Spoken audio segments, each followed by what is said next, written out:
We want to encourage those who want to remain corrupt and steal money, that I beg the money should be used to bless our people. Thank you and God bless. No reason what about their normal selling businesses every now and then. So they are here. We're going to be speaking to some of them. I want to say welcome. Since I'm seeing you here today, can you do you care telling us what are you here for? Yeah, first of all, I'm Thomas Caddy. Yeah. I'm a petty trader. Where we keep here for? Because we want to go on the street and misbehave.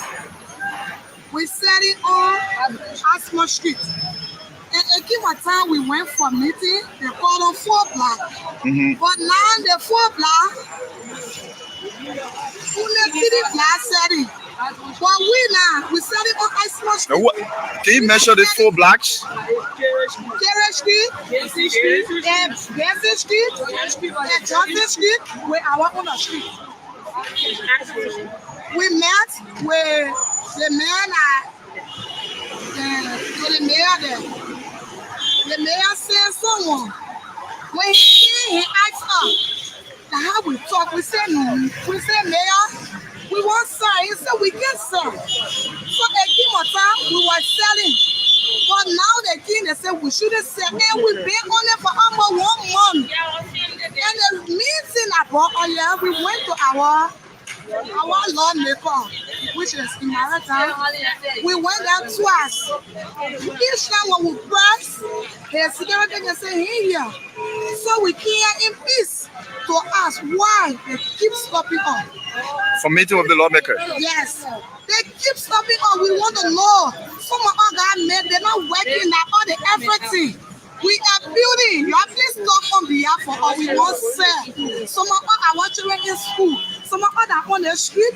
We can survive. And the people that get the phone view, they post up that we shouldn't say, and we can build to them, they can agree, but now they're saying that the government said we shouldn't sell. And second body taking our market, fighting all on the street. When they take your market and carry the team, many want to pay money. And even my friend, I got my dummies, 2 dummies, they took my dummy and my clothes. I went for it, they said I should pay money. Why? The city police. Yes, the police. So we asked them why? Why in our own country they treat it other so that all things. Okay, thank you. Say your name again. Promise Caddy, one of those petite traders here, speaking with us, expressing her own grievances over the situations of harassment of city police every now and then on the Asma Street. So we are still here hoping to speak with some of those petite traders. I want to say good morning, sister. Good morning. You are here today. I'm seeing your friends with various placards. You are now holding placards, but you are here with them. Do you care telling us what's your reason for being here? Because for the past 4 weeks, we've not been selling. They need a 4 flats to order. We're not selling there. And now everybody is selling. We're not selling. So yeah, they tell why the reason they always stopping up on Asma Street to not sell. Because they need Johnny Street, they need Grammar Street, they need Broad Street, Kerry Street. But we the Asma Street people, we're not selling. Have the government show you people a specific area to go and sell? No. Every day they will they take our market area, tell the pay to US to free that market, and we're not selling. So they tell us, I will say, oh, let it leave up, that will say, but we will say. Okay, so your name? Ophelia Dodo, one of those petite trailers. So we are still here. What's the leader? Good morning. Good morning, sis. Do you care telling us the reason of being here this morning? Yes. My name is Patient myself. I sell on Ashmore Street. What do you sell? Clothes. Clothes. Okay. Yeah. Yeah, I sell clothes. Now the people way off. You getting me, my brother? Yeah, listen.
Education plenary on Thursday, so that she gives clarity as to reasons why the teachers are not taking pay. So that is our communication before plenary, and we'll ensure that we work together with the Committee on Education to make sure that the minister appears here on Thursday. It's unfortunate that the deputy speaker did not take it very seriously by, agreeing to invite the minister of education to plenary on Thursday, so that she gives clarity as to reasons why the teachers are not taking pay. So that is our communication before plenary, and we'll ensure that we work together with the Committee on Education to make sure that the minister appears here on Thursday, regardless of the fact that it wasn't said in plenary.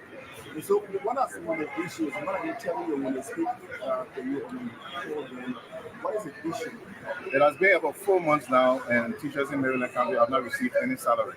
And then the Ministry of Education, I understand, is not addressing that issue. It was about 2 months. The teachers complained that they have not received their salary for about 2 months. The Ministry of Education failed to address that. It moved on to 3 months, and now this is the fourth month. And I think it's very important. So now the kids are not in school, students are not in school, the schools are shut down. The ministry has to do something about it. And it's very alarming and frustrating. What about you as a more frustrated or I am completely frustrated, but I will ensure that something is done about it. What about you as a direct representation of the people? What is your own relationship with the Minister of Education, Minister of Education? Have you communicated with the minister? What's your own relationship? The best way a legislator will communicate with the minister is that it goes through plenary, and that is what I did. I had to communicate through plenary to ensure that the ministry is communicated with, that they take action with the prevailing situation in the county. Before you don't get a needed result that you want. We will definitely get a needed. We won't stop until we get the needed result. It is the entire Maryland County that the school system is shut down. All government are concerned about the situation with the education sector. So where exactly do you want the minister to come and explain to you? The minister has to come and address the situation. Teacher must take pay. The students must get their back. Teacher must go back to the classrooms so that students continue their learning activities. The issue of salary in Maryland, is it across Maryland or only particular? It's across the entire Maryland County. Thank you. Thank you so much.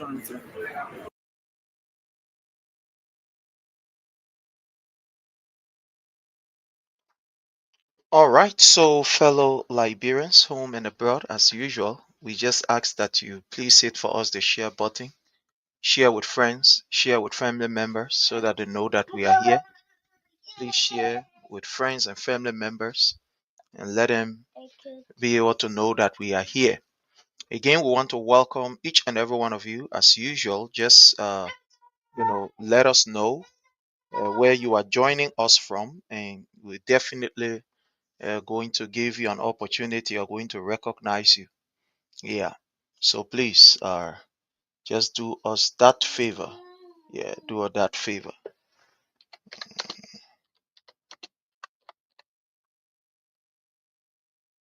So just do us that favor. Hit for us the share button, share with friends and share with family members.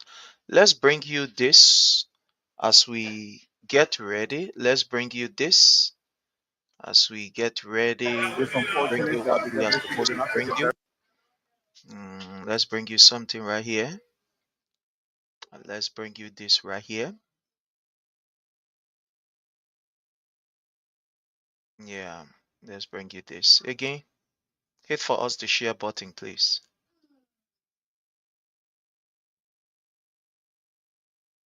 Hit for us the share button, share with friends, share with family members. A lot of us get ready to be able to bring you the information that is necessary. So please, again, do us a favor, hit for us the share button, share with friends and share with family members. As all of us get ready on here. Thank you. All right. Okay. Okay.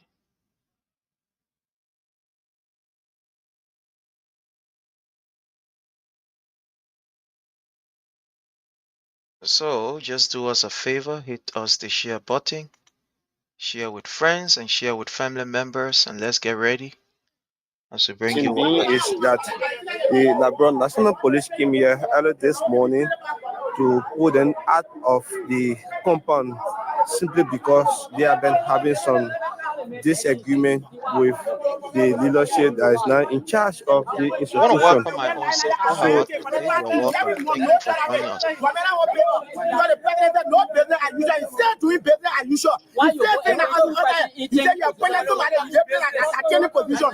You can't appoint two parties to play at Steve, one Steve behind that mansion. I mean, what I say now, that's still running the government yet. When you last step, why 60 minutes here, won't upon the traffic here again, and for all of them, the show the Juchu order. So they get like national police one compound. They enter in the lab. Even some of them want at the point that you don't want to, with a battery here. Even let them a police here, they say, you're going to shoot at the man. And I tell you, not shoot the man. You're going to shoot the man outside. I want to say, why here, without battery. They tell you all that shoot us.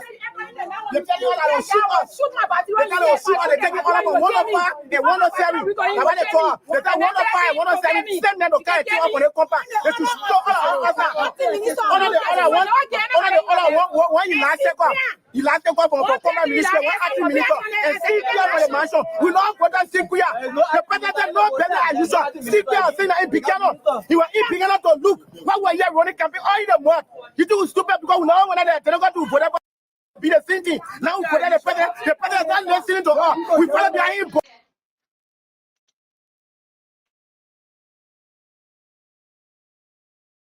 Get up with our put up. He got Zoko. Why am I here?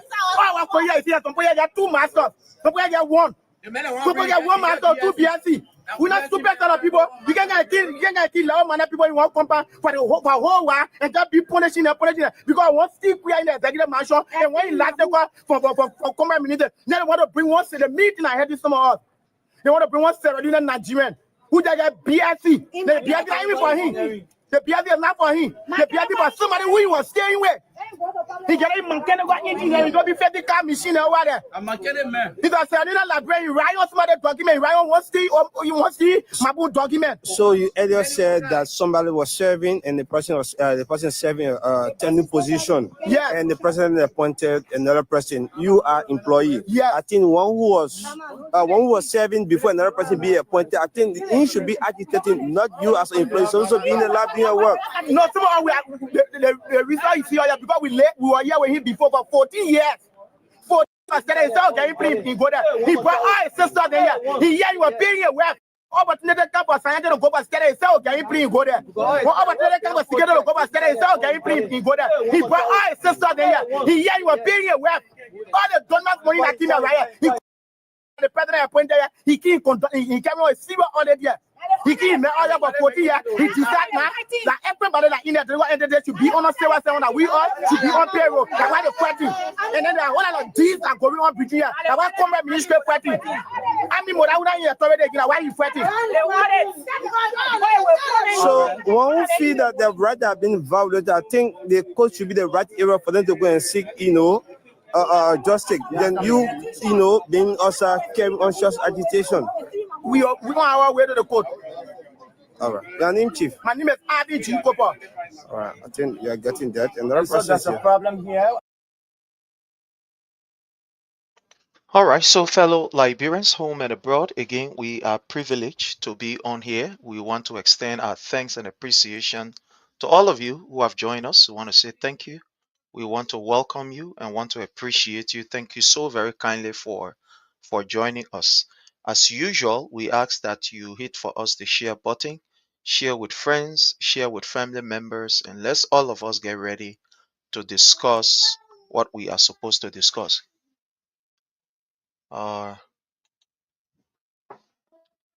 Okay. Okay. All right. So just hit for us the share button, share with friends, share with family members. I am here with our brother Frank. My brother Frank, how are you, sir? Yeah, Brother Prince, I'm doing good. How's the Oma doing? Oh, she's doing okay, man. She's doing great. Okay. Welcome again. Welcome. So we're gonna be here with our people. We are waiting for our brother, Mr. Randy, to join us. Let me send him a notification. Yeah. Okay. So we are waiting. We are waiting him to join us, and then we will definitely be good here. But again, as usual, I want to say welcome to everybody. Hit for us the share button. Uh, I want to say welcome to everybody. Thank you for joining us. We appreciate your presence here.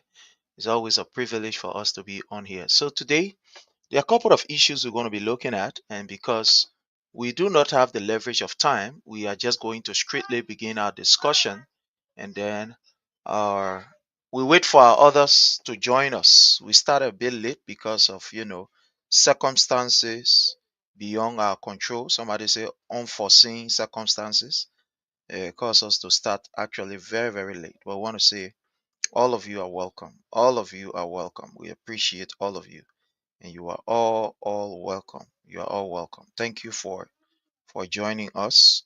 Again, hit for us the share button. Uh, thank you.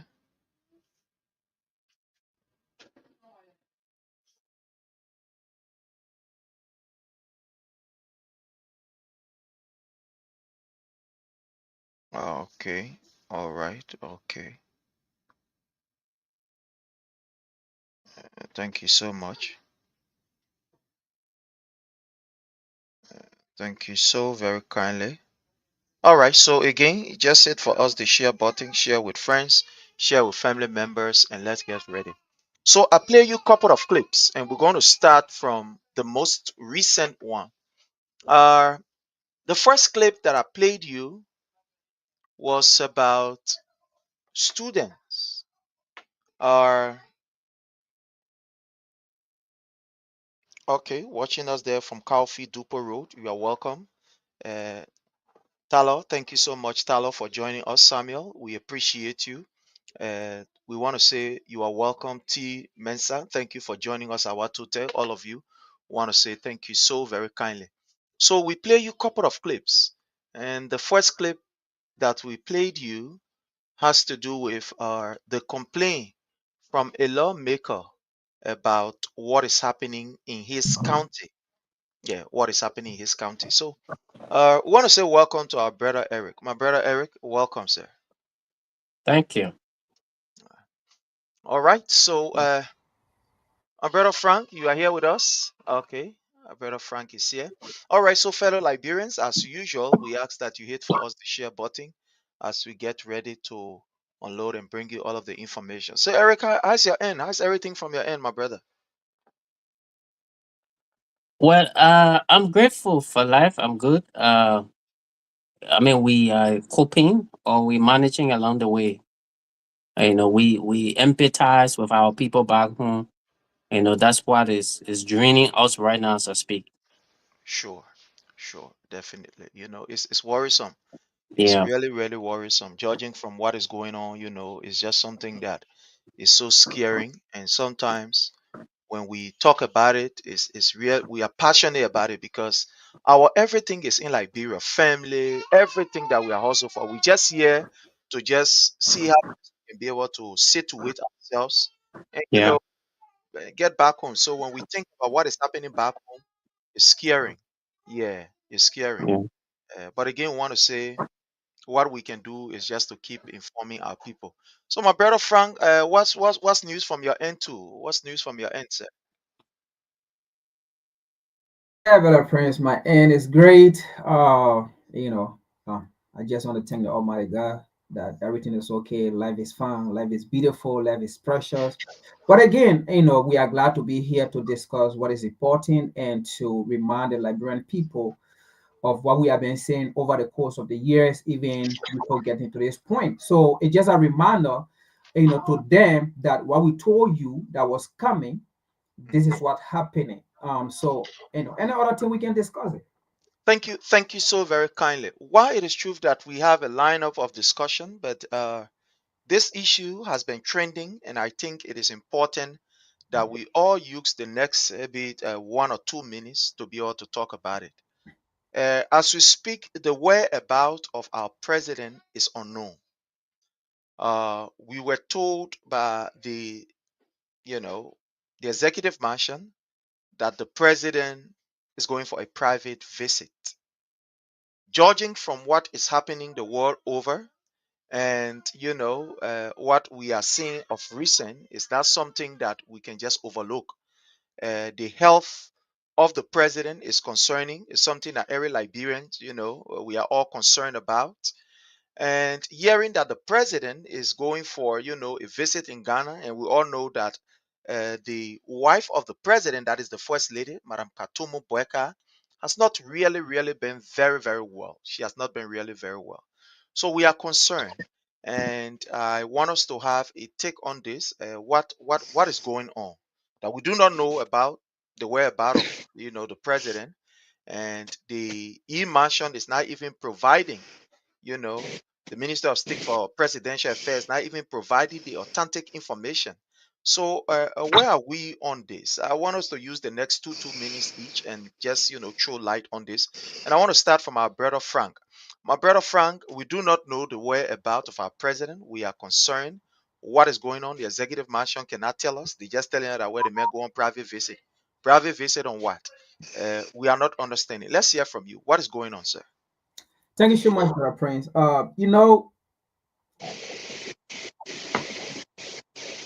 We should expect this because I'm proud to say this because he's a public figure. So we have to address him as a public figure. So to those who,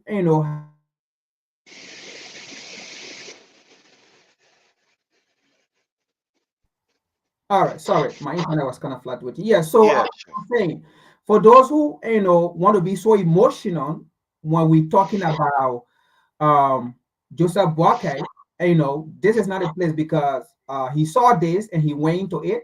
So the issue here or the fact here is this man, he's a public figure. So we have to discuss him as a public figure. He is the president for the Republic of Liberia.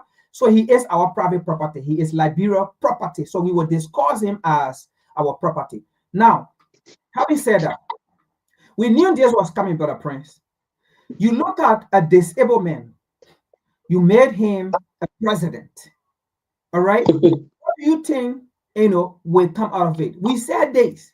If you make Boakai the president for Liberia, right? What you're gonna do is this man is gonna be a liability. He's not going to function as a president. Now he's gonna be using the country resources that's supposed to be used, that should be used, right? For the development of the nation, right? For education purposes, for healthcare facility, for vocational institutions, etc., etc. We told the Liberian people that money, those money will be used to sponsor work out of the country, to go for medical treatment or whatsoever it is. Now, the news we hearing now is it's not even him, it's his wife. So there are two handicaps right there that the nation have to be responsible of. Now, the wife have been alleged. The wife is ill and the wife have gone. Now, resources right there got to be used because, first of all, she's a first lady. She have to go with escort, her own escort. And those escorts have to be well fed and well taken care of, where they'll be staying. Now, the husband have to go, another escort, another special forces or bodyguard that have to be fed, they have to be well paid, and those things, and where they're going to stay. That's a lot of money that going to be used as a nation that they say is struggling. They don't have money. Now, These are all waste of money the Liberian people put themselves through. We said these things. This man, he is not the kind of man to put in power. The country will be in how to call it a bad deficit with liability on this man taking him from place to place. And here it is, we are.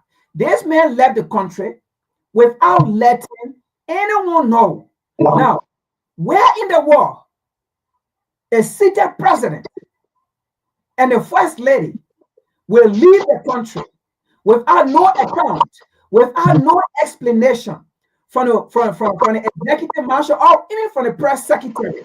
The press secretary that was running her mouth here that they have come to power, but they have not come to play. They have come to work, and they will not be submitting, a mini project and things. They will not be giving many informations. They will be there to update Liberian. And let me say this to Liberian.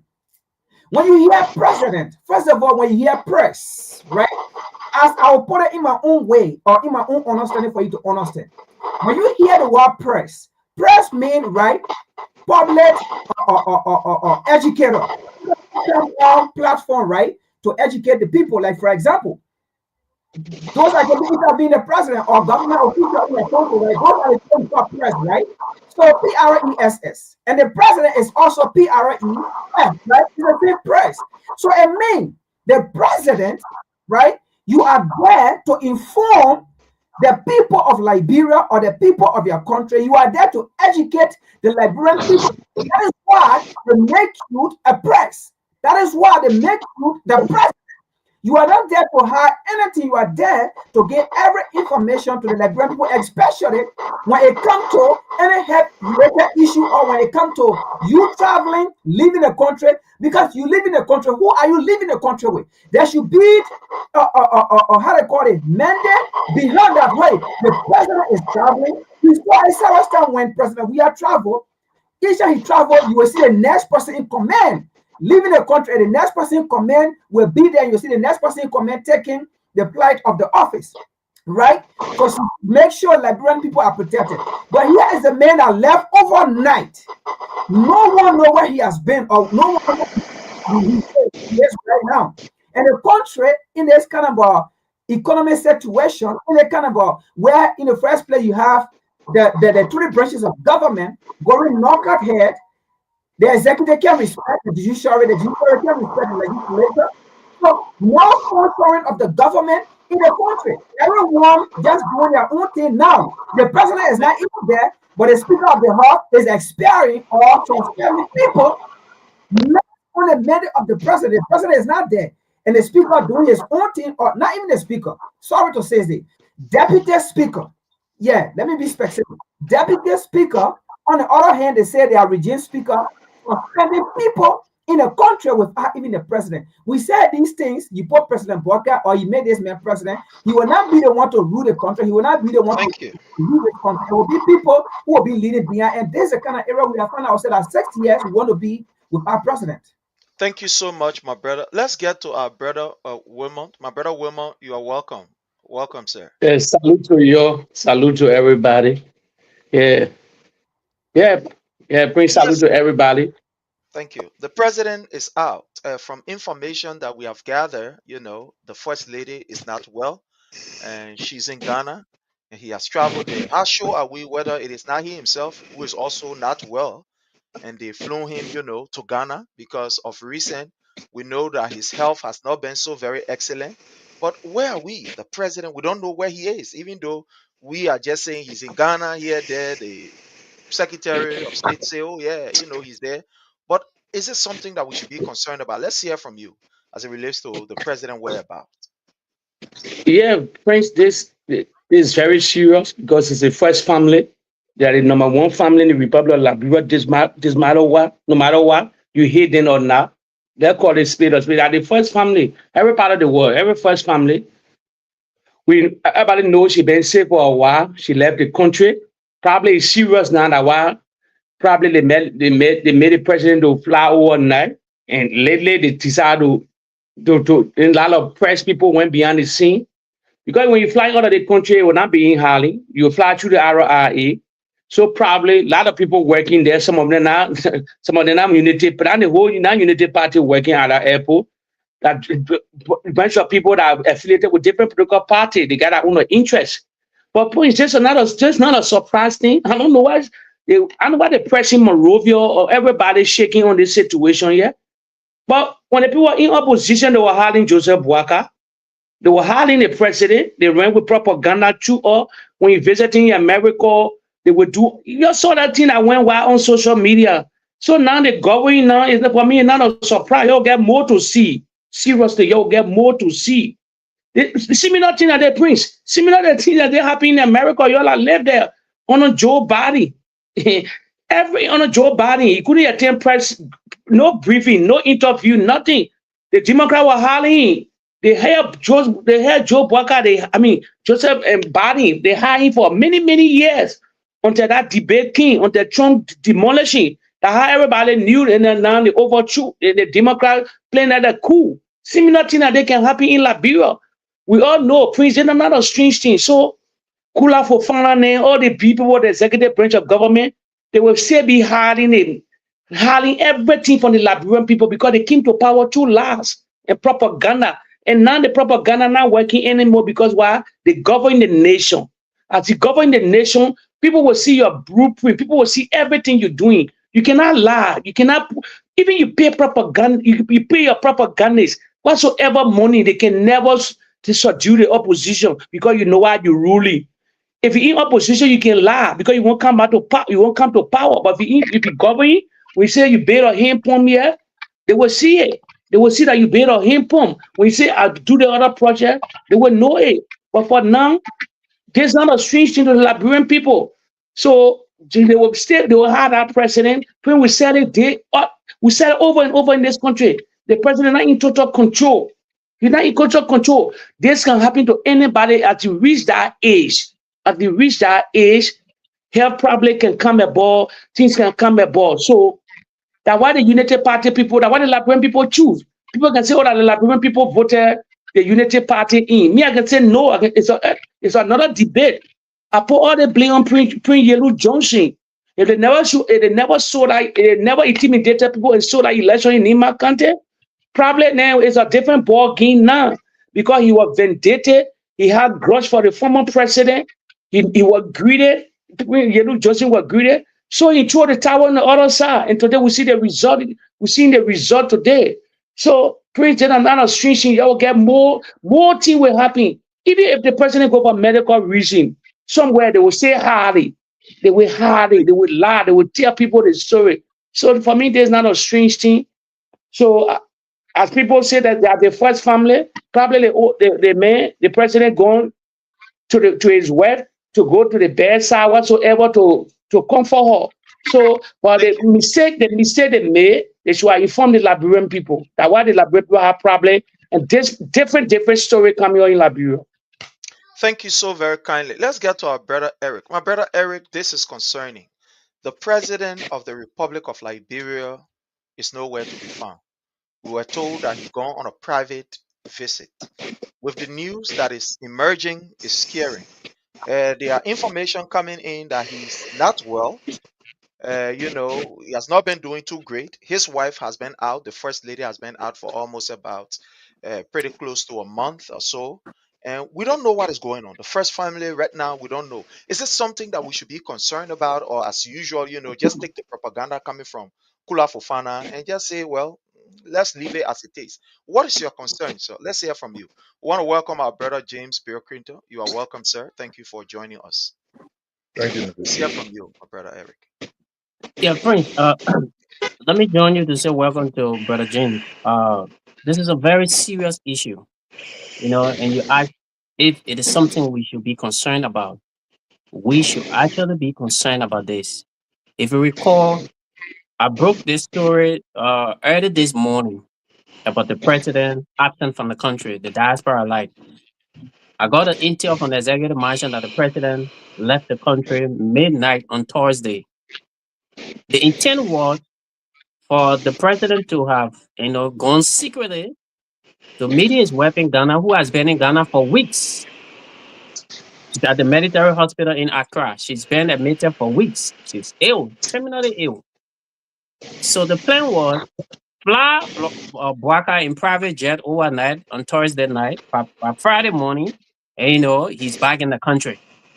That was the initial plan. So they did not announce to the Liberian people that the president was traveling. Normally, before the president leaves the country, the executive mansion will issue a statement. If you check on the executive mansion website, there was absolutely no statement about the president leaving the country because they wanted to fly him in and he spent some like 20, 30 minutes with his wife and fly him right back. So no one can notice that. So when I got the intel, I started following the story. Later on, we got additional information from the diaspora allied correspondent in Accra that when the president went there and saw his wife condition, he's a pressure patient. When he saw his wife in distress, he collapsed. He collapsed in the hospital, and as a result of that, they could not. He became flight risk, so they could not fly him back to Monrovia. And so, in that period, what happened was they had to uh, issue because after that, when I have already published that the president of the country and media started pondering them with questions, with the where about the president, where about the president, Kula had to do a press conference and she could not issue a statement. And in her press conference, she said the president went for private visit. We do not pay taxes in Liberia for president to go for private visit in Ghana. The president did not ask for leave as a president to say, "Oh, I need leave to go attend my private affair." What I think got private, it is state money that is being used. The intel that I got from Marshall says the president used $100,000 clean American money just to go and see his wife. And now that he collapsed in the hospital, additional money is needed now, not only to take care of his wife, but to also stabilize him before they can fly him back to Monrovia. So this is a serious national security implication we're talking about. Up to now, we do not know who is in charge. E-Marshal did not issue any official statement the last time I checked on E-Marshal, except they just did a few minutes ago to tell us who is in charge. Why are they treating the country like this? I understand that, his wealth is a priority, but the E-Marshal should come out and inform the Liberian people that, look, the first lady of the Republic of Liberia is ill. And the president went there to see his wife. Nothing wrong with that. We will understand that. But when you want to cover these things and say the president went for private visit, what private visit to meet who and why? What dividend does it bring to the country? You are spending hundreds and thousands of taxpayer money to go for a private visit that the Republic knows nothing about. And the media in Liberia, they all were bribed to cover this story. Had I not flagged this story this morning, many people would not have known. Because Imagine was never going to publish this story. They And were never going thank to publish the story. thank you so very kindly. Let's hear from our brother James. I think we'll go over this one more time because the information that we are getting is very serious. Yeah. Uh, we got the information, especially from you this morning, relative to how Joseph Numa Boeka was flown out of the country, and this information again coming that he collapsed. Actually, When this he is an saw his wife, information yes. that have been in the corridor, That's but why the trip is being yeah, extended.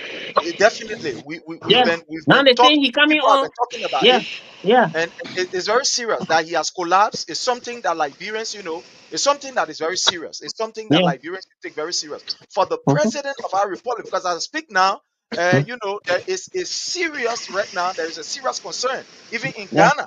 How Yeah. would they be able to break the news? And now that you have break the news, it's something that we cannot have no more. Yeah. But to tell Liberians that President Joseph Numa Boeka collapsed Yeah. while in Yeah. Ghana looking at his wife condition, Yeah. and it's something that you cannot you cannot sweep under the carpet because of the Yeah. emotional attachment that this Yeah. man have had with his wife. All of us Yeah. know these people, they grew up in their, with their Yeah. relationship, and blessing to that, Mhm. for the amount of years. So for him to collapse is not something that is strange. But let's hear from our brother James Blake Clinton.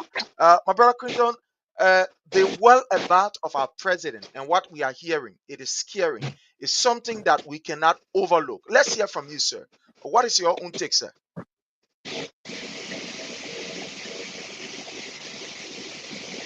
I'm sorry, you are muted. Can you unmute yourself, sir? Oh, yeah. Let me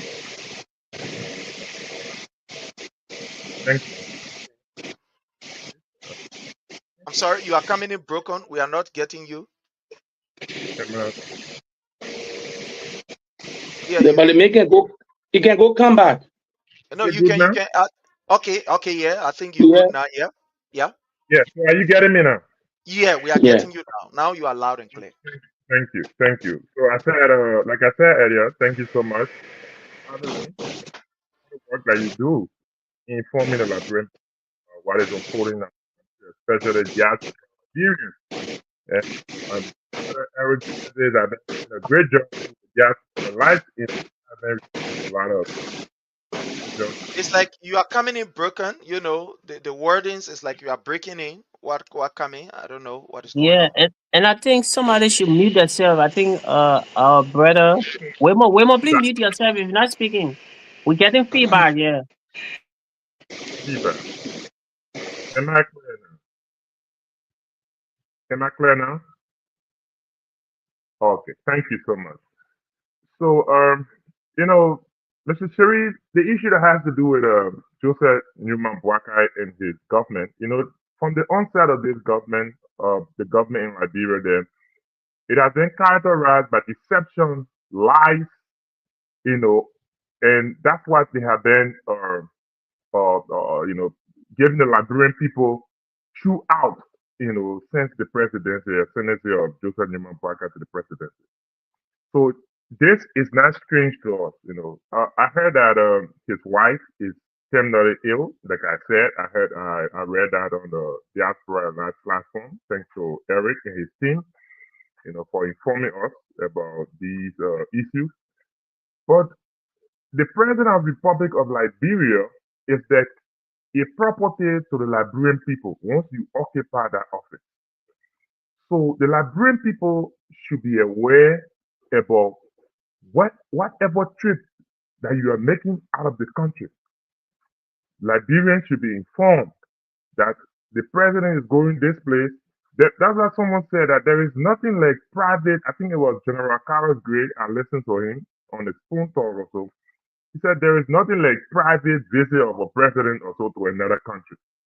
Once you are leaving your country to travel to another country, and most especially you are using taxpayers' money to do these travels. And then you just leave the country surreptitiously like that, without informing the people in reckless disregard to the Liberian people while you are using their taxpayer money and squandering, their funds, it's quite unfortunate.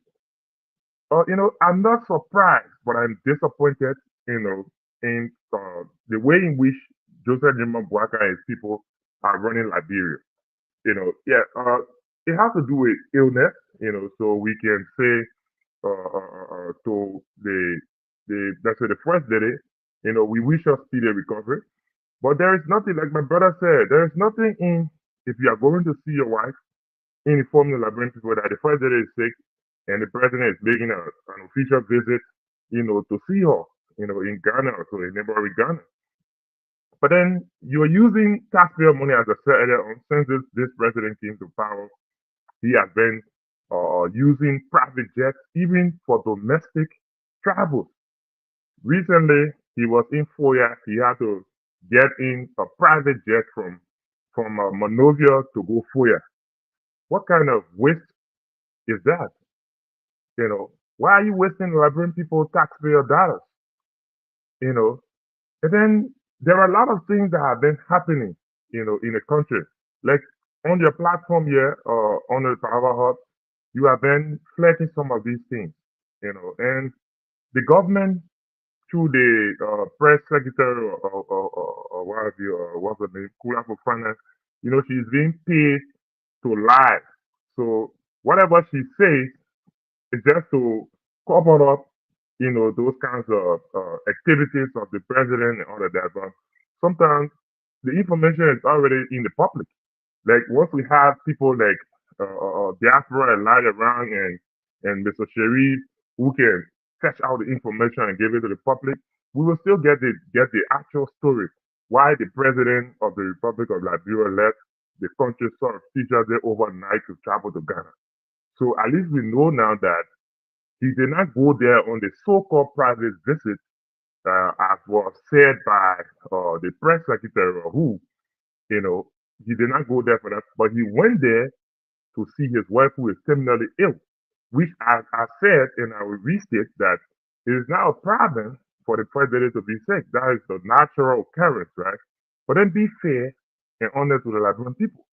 So now, as a land, he's not back in the country yet, and the country is there. Like Eric said, usually there will be a press statement on the mansion, the website, or e-mansion website, saying who the president left in charge, of the country while he's away. Because these are all things that center around national security issues. You cannot just leave the country, overnight and go and travel, because you don't want people to know what the purpose of your travel is, even though you are using taxpayers' money. So these are things that have been happening, and I think upon his return to the country, I think the House also, because I know that even a communication supposed to be read either in plenary or maybe the House of Senate, also stating the Senate, stating the purpose of the president traveling and all of that. But all of these things are being disregarded, under the Joseph Nima led government. But these are the same people that said that they have all the expertise, they have all the qualification or what have you, and the competence to run government. But you've seen the mess that is being created in the country today, Mr. Cherry. You've seen the mess that is being created. I know we will come to other issues, and we will be able to propound on them on these issues because there are lots and lots of issues to discuss, as it relates to how the country is being run, by Thank the you. government. Thank you very much. Thank you so very kindly. There is this video that I want us to actually, made our first discussion about. The Unity Party made a video where they highlighted some of, the things, according to them, that they've been doing. And there's a video from the Executive Mansion website. And what is interesting about this video that I want us to actually look at is this particular statement that was made by the civil service boss, Josiah Joker. As you may be aware, from day one, or one would say from Chalekintan, we have had people that have been working in government that, were high school diplomat. These people, they were recruited, made to work in government, and over the years or over the period, they have had experience, in wherever place they've been working. And these people expertise have been very cardinal to the running of government. So it's not the first time that it has happened.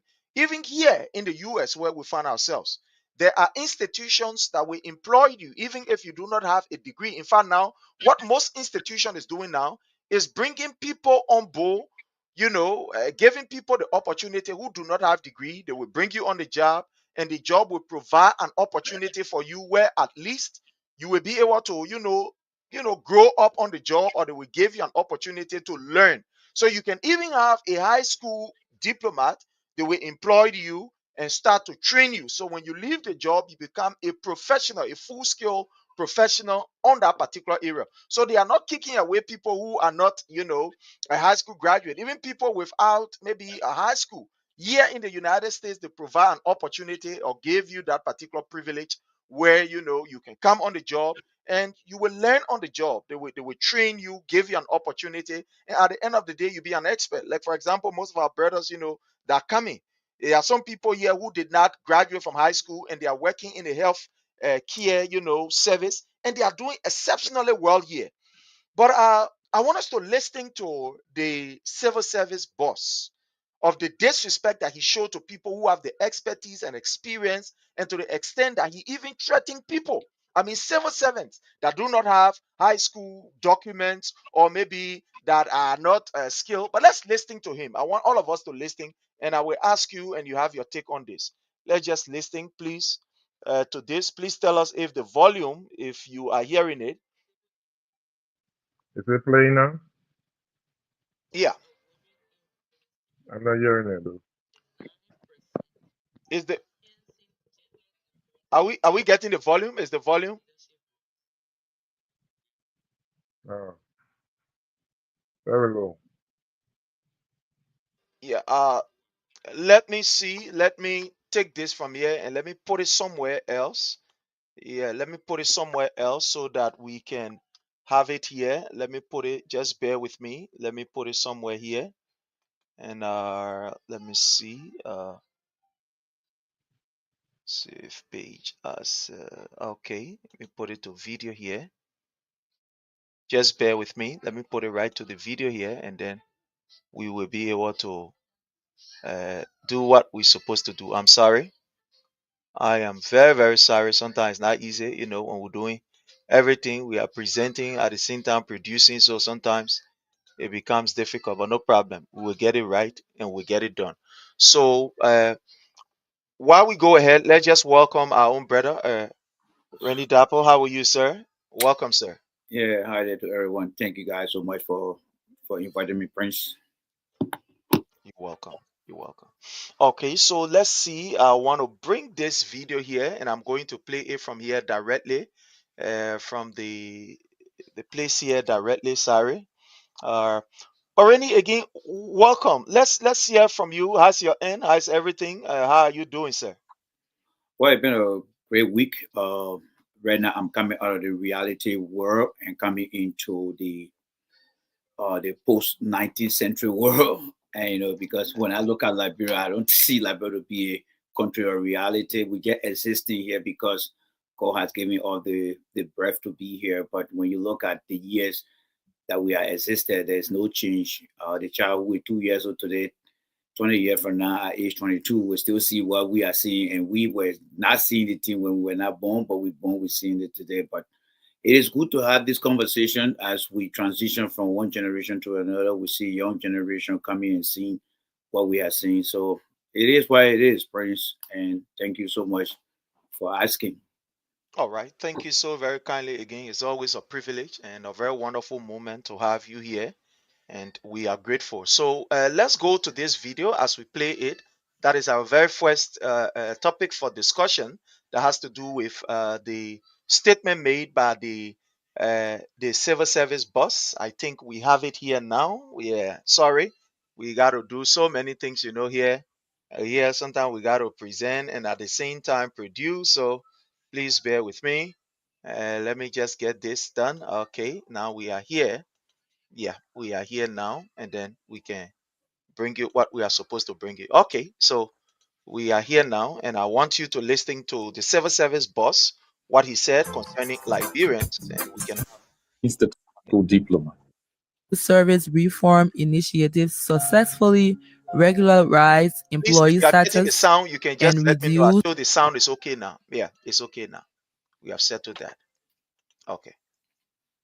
the reliance on independent consultants, resulting in savings of 4.7 million United States dollars.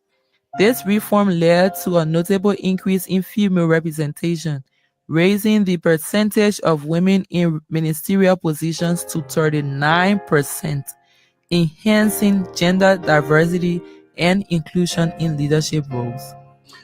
We realized that up to the 9,000. Okay, so this is where I want us to listen. I think now the sound is okay. I'm getting indication that the sound is okay. So I want us to listen to this, the civil servant boss, what he said about the civil servants, and then we'll all have our take on it. So thank you. People who are currently in the employ of the civil service don't even have Gender diversity and inclusion in leadership roles. We realized that up to the 9,000 people who are currently in the employ of the civil service don't even have a high school diploma. They don't have it. We also realized that more than 6,000 people have only high school documents, nothing more.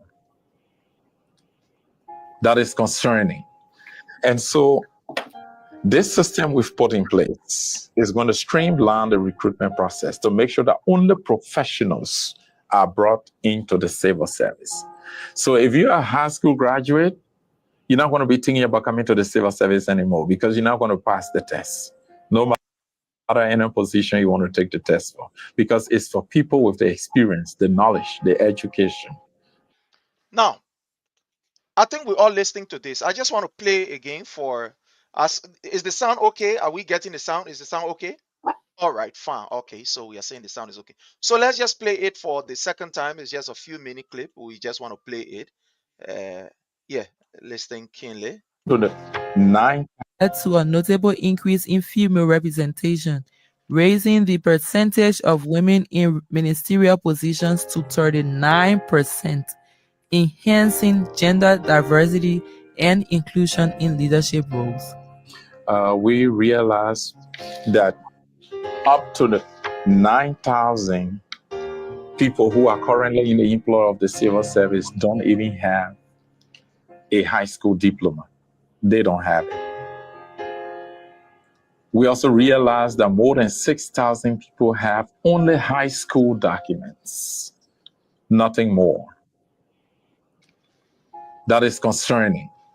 And so this system we've put in place is going to streamline the recruitment process to make sure that only professionals are brought into the civil service. So if you're a high school graduate, you're not going to be thinking about coming to the civil service anymore because you're not going to pass the test.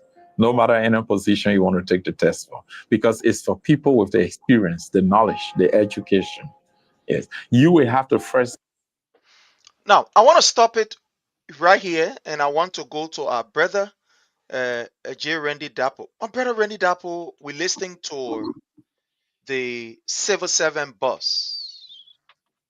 You're listening to his statement, sending out a caveat that Liberians who are with high school diplomat, even though some of them are still long on the job or so, maybe, but they must forget about civil servant job. Anything that has to do with civil servant, they must just forget about their own. Somebody will say in our Liberian way, your own will go because your own part is finished completely. Where are we? Why do you have a problem with this statement? Why do you think it is important for us to talk about it?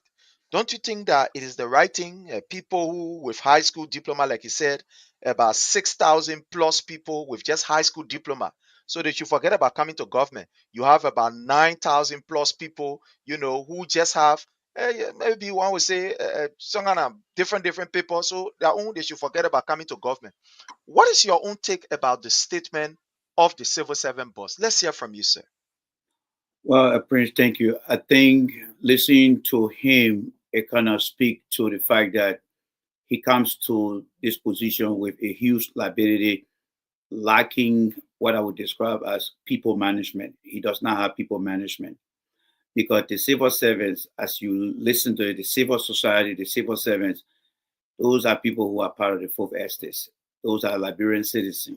Public sector can refuse them in some capacity, but they have to reroute them to come through a system and a process to be educated.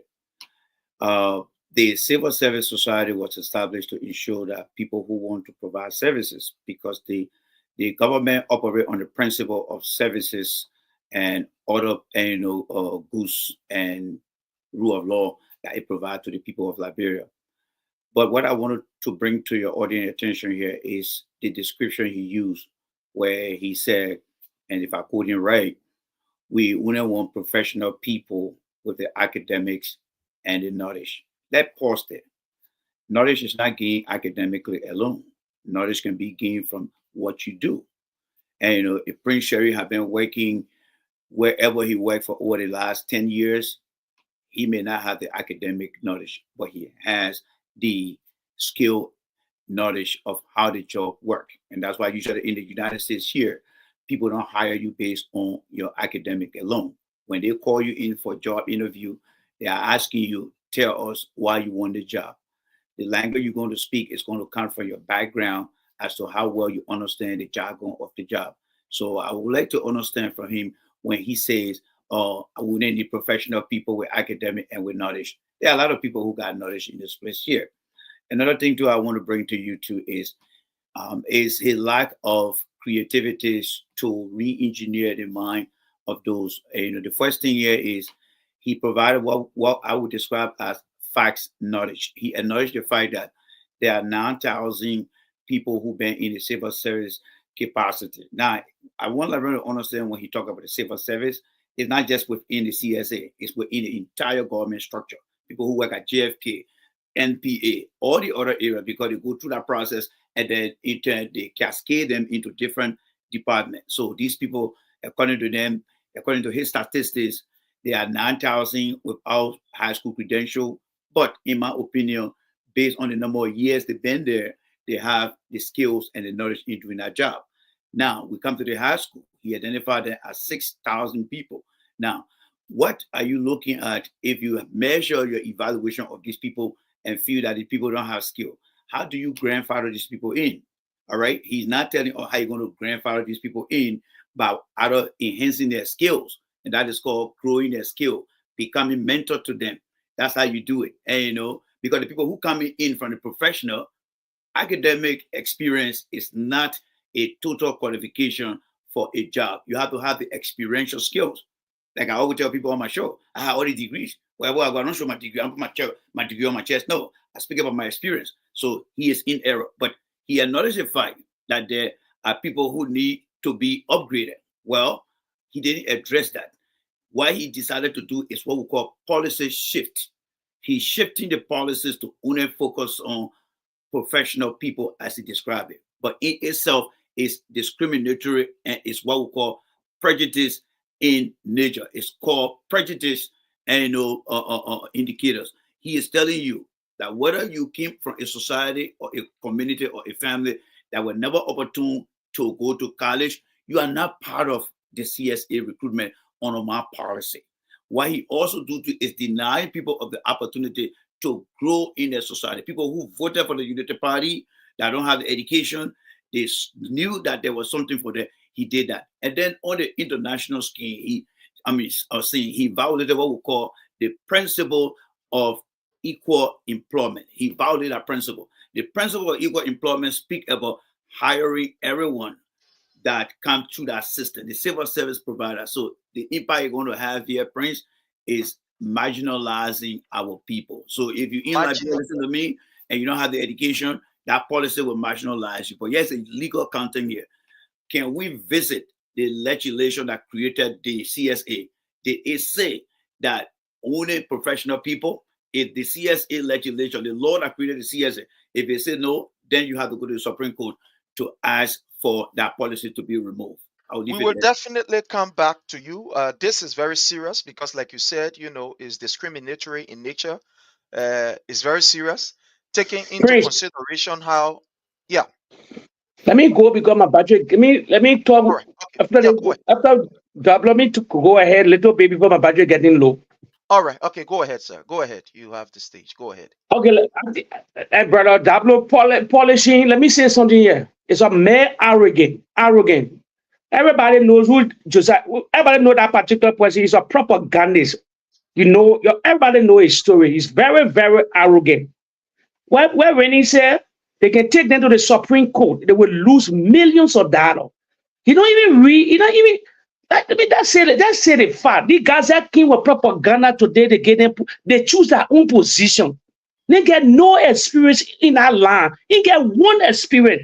He's a man. He's a native guy. Let me tell you something there. I will call it spade or spade. They are the native people children there. We're trying to dance out of very native people in our sea arena. So for me, Prince, Unity Party people for dancing people, they're very arrogant. How much money they pay civil servants so much? So they try to prove to honor the Unity Party ain't get nowhere to find money to pay civil servants. They're trying to, what they're trying to do, Prince? Let me tell you something. We know the politics these guys are playing. They want put in the Unity Party people that were in the ring, doing all kind of crazy things for them. All our people, you see, they're trying to say about high school diploma, 9,000, 10,000, all these things, like just a lot of lies. They want to answer these people. What they call test. He a second never even passed the CSA. A second not pass his test. He said if international community will monitor tests, I challenge he can never pass any civil service test. He never worked in that arena before.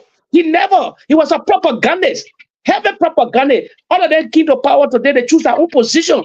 Today they enjoying. The same thing they used to criticize, they enjoying it today. Then you there. The hardship in Liberia now. People crying every day. People running on a daily bread. And you talking about education. What education? First of all, that's veterans education. That veterans on education. What's so much they educated on? What's so much? You've been in America for many, many years, thousands of years. They've been in America. Why don't, if they're really educated, why don't we have high institution in America? Corporate wars, why don't work for them? They come, they take government job now, they won't dance out the other people. Bring the dancing people that are not part of them. It's a total division. They won't bring their own people. Like when they're talking about diploma, high school. Our law been there for a long, long time. People from different areas. You got a guy from high school. They get, the brother said, people get a lot of experience for 20, 25 years, 15 years, 18 years. What kind of experience he had? Then you can say you would dance out the people, you move well on that table. But don't you see it now as a means of reform? One will say, yes, people have been in I also started that. Please just start joking with Liberia. The country will not even get joy about reform. What they call reform? Reform, $22 million embezzle from Giddy's in. They sacked them. They talk about reform for $150 job. Prince, like why George was one of the, you can call it spade or spade. Why George was very tolerant. He let everybody to work. Early in the they had 65,000 people working. Before we go to the next person, one way ask. So when you talk about transform, $100 job, $100 job. Yeah, one way ask that the reason why our government is very, one would say they can't really produce. These people are ill-informed.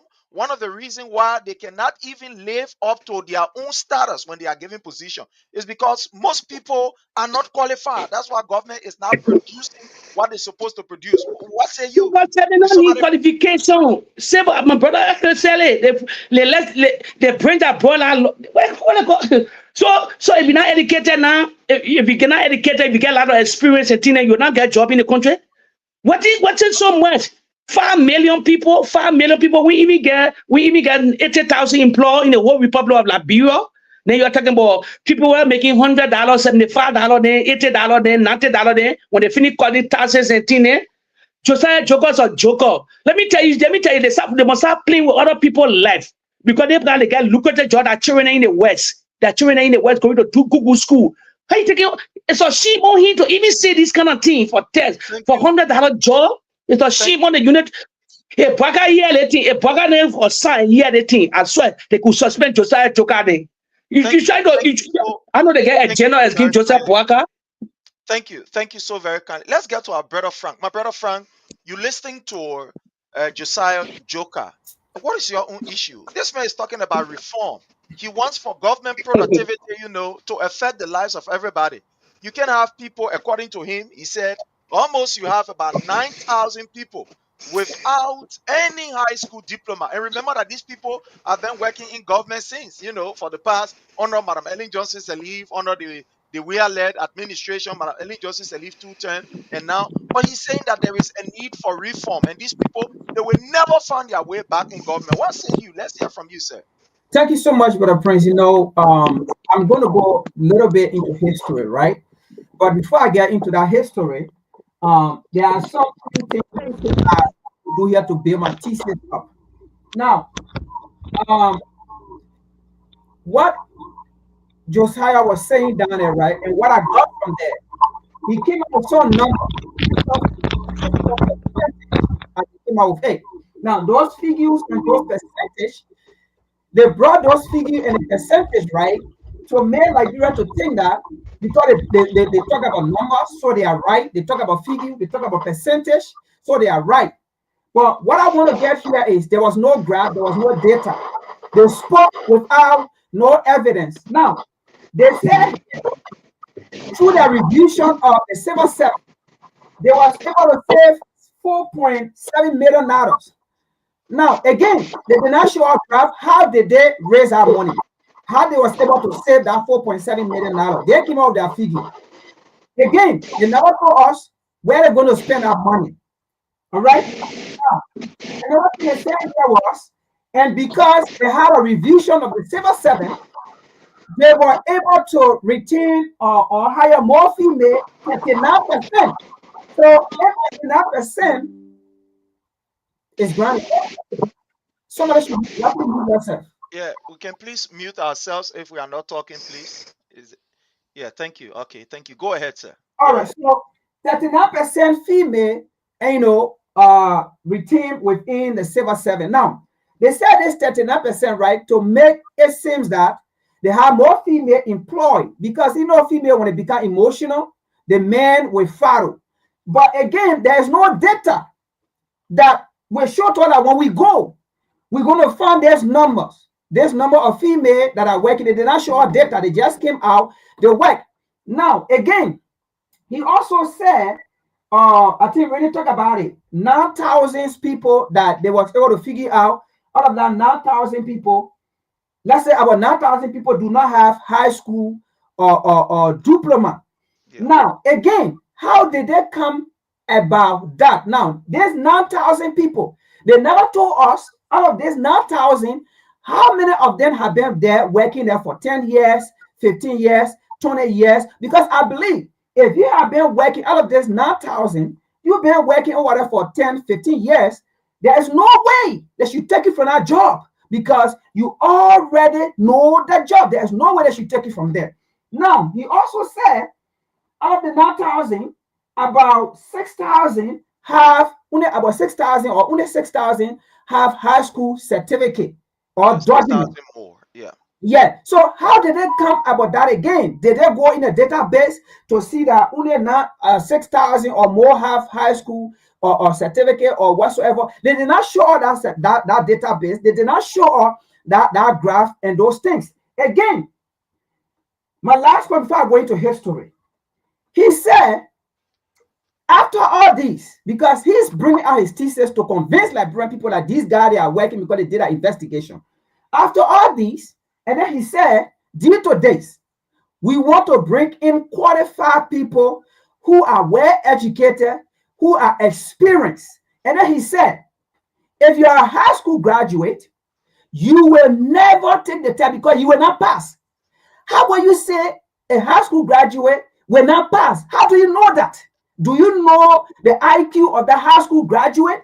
So that means you are intimidating people already. You telling people you will not pass the test. Even if they pass, you will not hire them. How will you come with such statement? Even if you are high school, you will not pass. So don't come around. Okay? Again, now having said that and having laid my thesis down and having go into his statement, let me go by history. You see, what they are trying to do here is, I'm going to be so blunt about this. It is this political elite mentality, it is their educational elite mentality that they are bringing back again. You see, it is change that brought the conflict to Liberia. It is change when you look at the history of Liberia, all of our government or president that have been assassinated, it is change that made them to be assassinated. And the first person was E.J. Raw. Now, you see, E.J. Raw, in 1936, his mother died.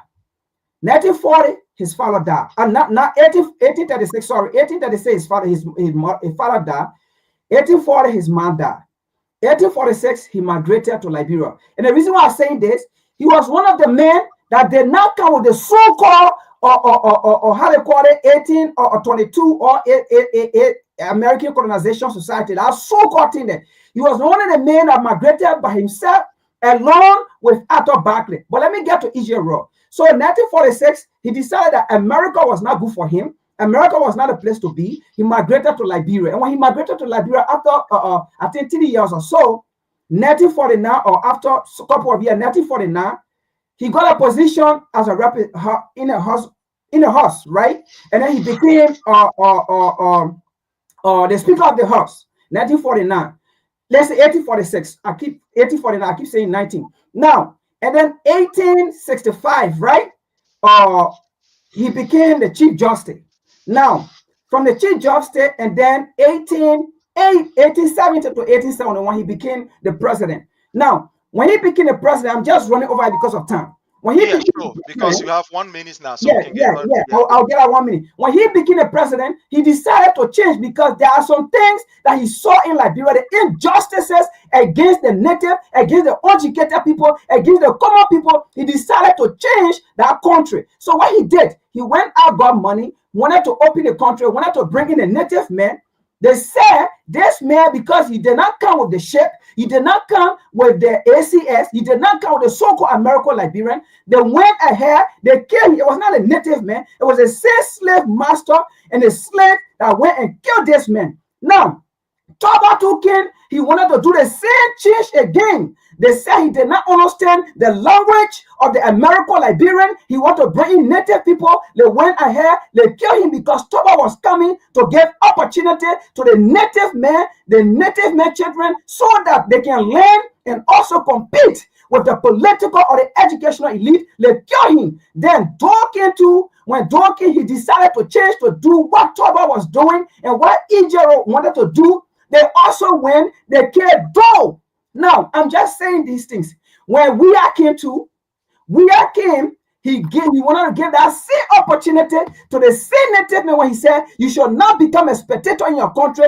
The same people, you remember the mayor from Matana, Waymo, what did he tell the people? During President Weah time, he started telling the Liberian people, if you don't vote for Boakai to remove Weah from power, we will not open our press. Okay? We will not open our press. You see these people, and that is why, right? When you see them making such statement, it is because they do not want, all right, this political or educational elite, they do not want to have most of the native people educated in our country to compete with them. Because by him coming up to say, even if you have high school diploma or you are a high school graduate, you will never pass that test, you should never come around, is to deprive the native man, is to deprive the person who have that vision to become someone in our country, is to deprive them, to intimidate them, to bully them, and never to get the courage to get to that position. Thank you so very kindly. Thank you so very kindly. I want to welcome our sister Fita. You are highly welcome. Thank you for joining us. Let's go to our brother James. My brother James, you No, but listening to? I'm here. I think I Yeah, should have the time. Jim just spoke. Yeah. no, he was on, and then when he didn't, No, he Jim spoke on this spoke. Yeah, You I issue. went have the up though, but time. Oh, no, okay, let Harry okay, go okay. ahead. Let Then let's Harry hear go from ahead. you. Let's hear from you, Yeah. Eric. Yeah, let's Yeah, hear let Yeah. Harry from go you ahead. on this issue. Let's hear Yeah. from you, sir. Yeah. Sorry, James. No, go ahead, Eric. Go ahead. I've been All off and right. on. Thank you. Let me try to unpack some structural issues here that we will be confronted with as a nation. We understand that Josiah comes to the job with a lot of emotions, which I think he has to team a little so that he can better understand the environment in which he operates. The first thing is the government of Liberia is the biggest employer in the country. Currently, the private sector has collapsed. Technically, it is not even in existence. How many Liberians are employed in the private sector? Government employs more than 60,000 people, Liberians that are working. The civil service agency that he's the head of, there are laid out laws and policy or policies there. I was a civil servant before in Liberia. My brother James was. So we're not strange to the civil service agency standing order.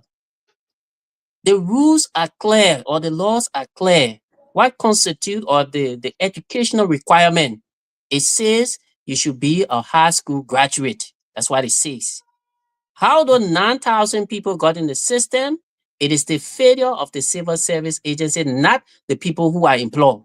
They did not employ themselves. So they will have to unpack that law that says high school graduates should be entitled to a job. They'll have to remove that law. Another point is at the age of 17, the civil service gives you the right for full employment at the age of 17. In Liberia, how many 17 years old have got college degree? The average age of Liberian college degree, first degree holder will be around 23, 24, or let's say 22. Because at age of 17, you're out of high school, 18, 19, 20, 21, you talk about you getting out of college. So let him get around 23 years old. So what happened to to a Liberian from the age of 17 before he or she acquires first degree. If your own government is not giving you the opportunity for employment, where are you going to work for employment?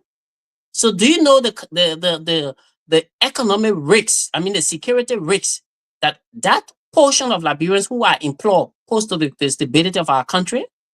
Those unemployed young people will eventually turn to Zogos, armed robbers, and a lot of gang will be in the country because they will have to survive. Some of them need a job to sustain themselves in college.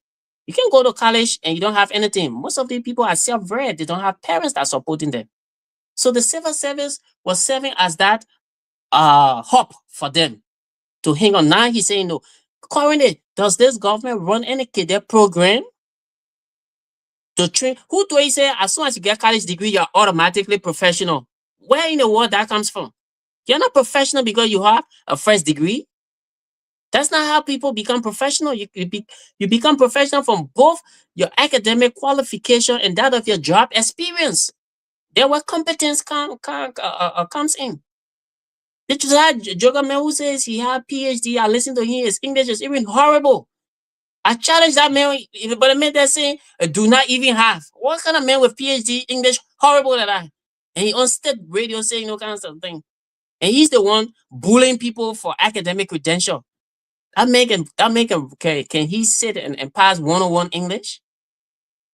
So these are things, and I think the reason he's saying it because their government cannot employ people.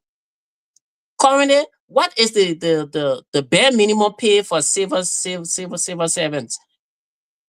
$150 US. So a man goes to college, AMEU, for example, he pay hundreds and hundreds and thousands of dollars for his first degree. Is he going to work for $150? Is that why Josiah Joker saying that I should take my first degree and go make $150? So what the essence of having a college education? Is this government waiting to upgrade the salary to at least $500 that can commensurate with the present day realities in our country? Those are structural issues that he's abandoning and just jumping with emotions, talking about the people will not pass the test and all kinds of things he's saying. If the government does not have job for its people, it should inform the people. To say, look, we didn't get job, my people. But you can say you're not employing high school graduates. So where are you sending them? So the private sector should employ them. When you have a policy against high school graduate, you do not have cadet program. Take, for example, some people are even janitor. Do I need degree to go and clean office? So our high school education is not enough to tell me, to give me basic sense, to tell me what to do. A janitor needs, we in America here, brother, what the people need from you is your expertise on the job. They wasting their time on which university you graduated from, which they thing. A friend of mine was joking telling me, say, yeah, they better do research on credential that you submit. The people want your ability to perform. That's the key thing, your ability to perform. Can you stand for 8 hours? Yes, sir. You stand. At the end of your hour, you calculate your money. Right? America, where the standard of education here, they are not bullying the citizen to say because you didn't go to school, when I give you job. If you deny people of job, it is a threat to the stability of the country. People must survive. Already we have the motorcyclists who are already posing serious threat, threatening that people will get missing if they do not give them the rights to ply on the street. We have not even solved that problem. Then you want to create, what's the unemployment rate of our country right now? More than 70% of the people don't have job. This your policy when you implement it, it's going to push that up to around 90% of the people. Josiah Joker will have place to sleep when people don't have food to eat, when you cannot afford to send your children to school. Josiah Joker and his children will sleep in that country. Do you know what will happen? People will rise up. And I think somebody said it here in passing that I think they want to undermine Joe Braga regime. That's what they're doing. The intent is to undermine that Papi regime, and, so that he feels miserably. But the danger about that is that it is affecting the poor people. People dying of curable diseases. People dying of hunger. Starvation killing people also is the leading sickness now in Liberia. People can't afford. You have not addressed the bread and butter issue. The bread and butter issue that when you threatening the survival of our people. This is unacceptable. Thank Let you. me give Thank all you. of the chance, my brother. Thank you so very kindly. My sister Fita, you are welcome again. Thank you so much for joining us. I know you just from work, but thank you so much. Welcome. Thank you. How you doing tonight? Well, we are grateful. I'm very sure you're listening to Josiah Joker. This is disturbing to say the least. This is something that is very concerning. To have the CSA boss coming up and saying that as far as he is concerned, those with high school diploma or with a high school diploma that have been employed and have been in the employ of government, have been working, as far as he's concerned, these people, they will not pass civil servant tests. They should not even think about coming. They should think anything outside of government, maybe to go to wherever, but government is not for them. How do you see this? Do you think that this is troubling for our country, or you think he's trying to set up a system? Somebody said to me the last time, my man, the system has been damaged. Everybody can just bring their own people. So now the man trying to straighten the system, you start crying. Your CDC people, you just bring all kind of people and just put them in the government. Now the people trying to straighten. Do you see this as discriminating against other people, trying to set up a system where you can deny other people? What do you make of a statement about people with high school diploma are not coming, in government? They will forget it. They will not even pass. Let's hear from you, Mama. Who's told her what he is, Josiah? He playing because there is not a time to make that kind of decision.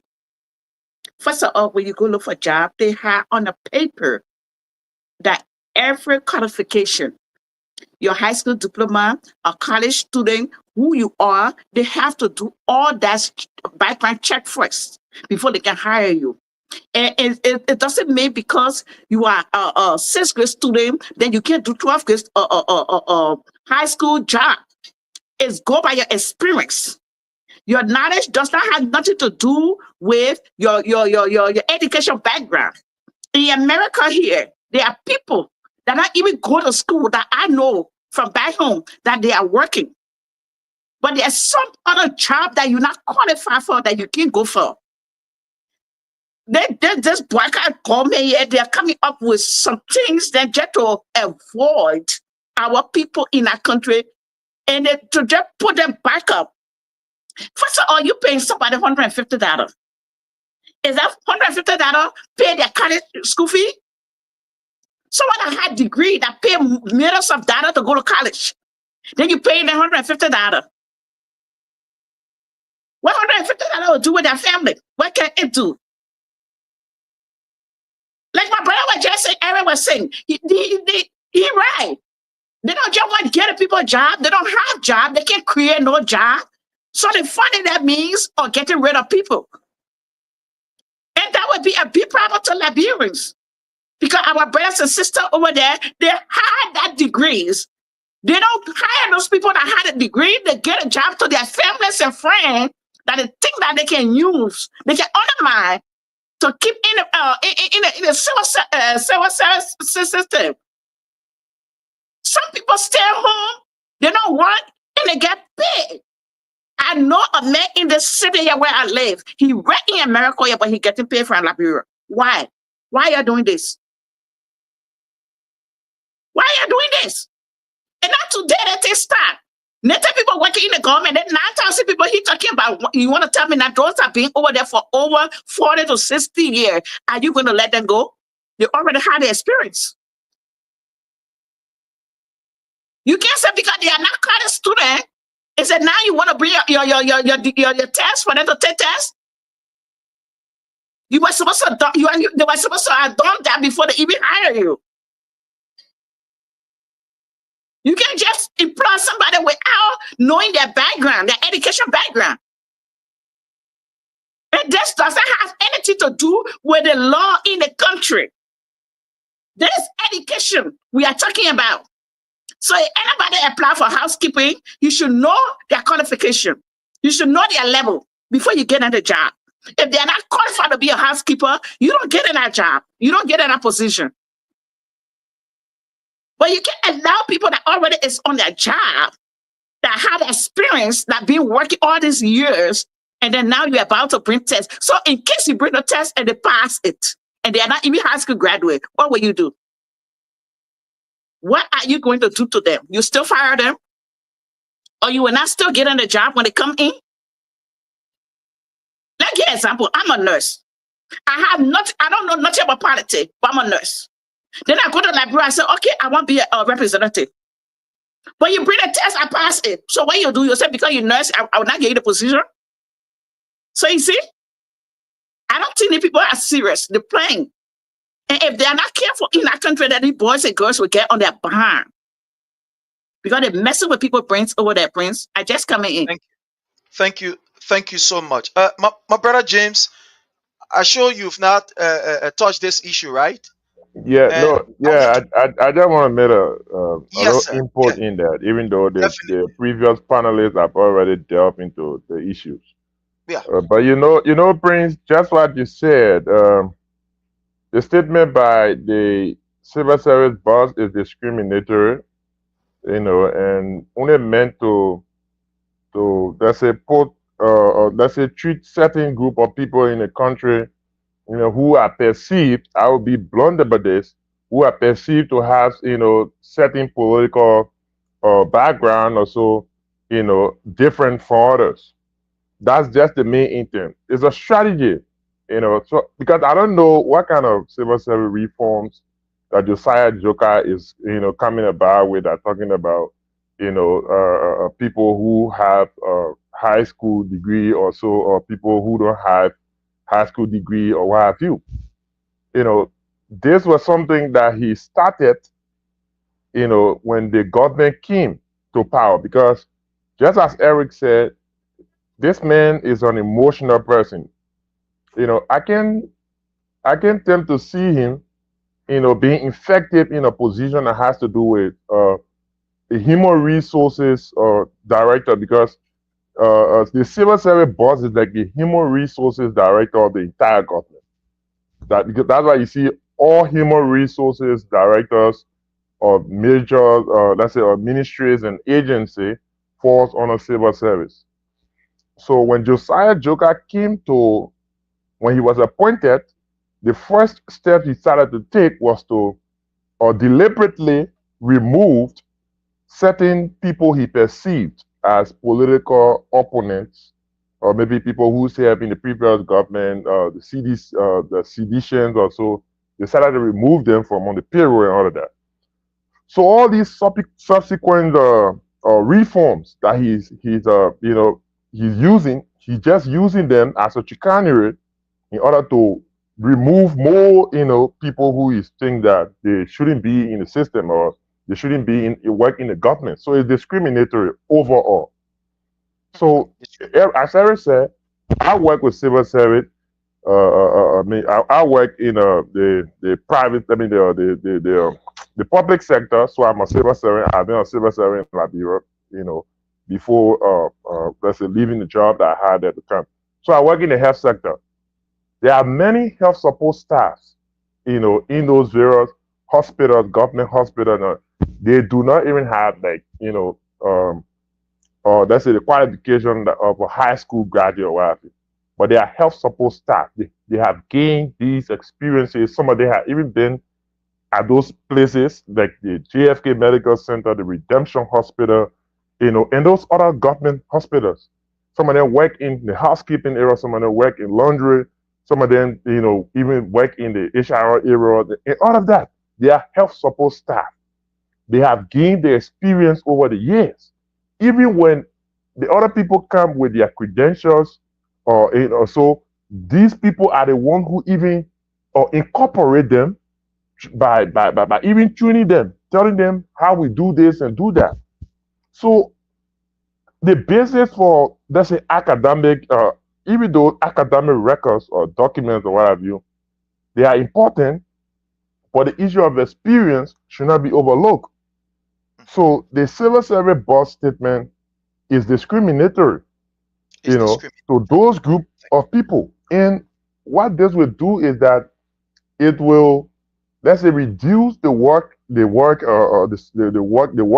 in the country, and also demotivate these people who have been serving their country in those areas. If you go at JFK, you will see you will see people who have 25 years experience, you know, they have their high school documents. Some of them they don't have the high school documents. Some of them just have that maybe their paper, you know, that they went through some kind of training or so. But they are doing the job. You know, so yes, you know, so Josiah Joker, these are just subsequent policies that you continue to put into place just to target certain group of people and mainly seditions.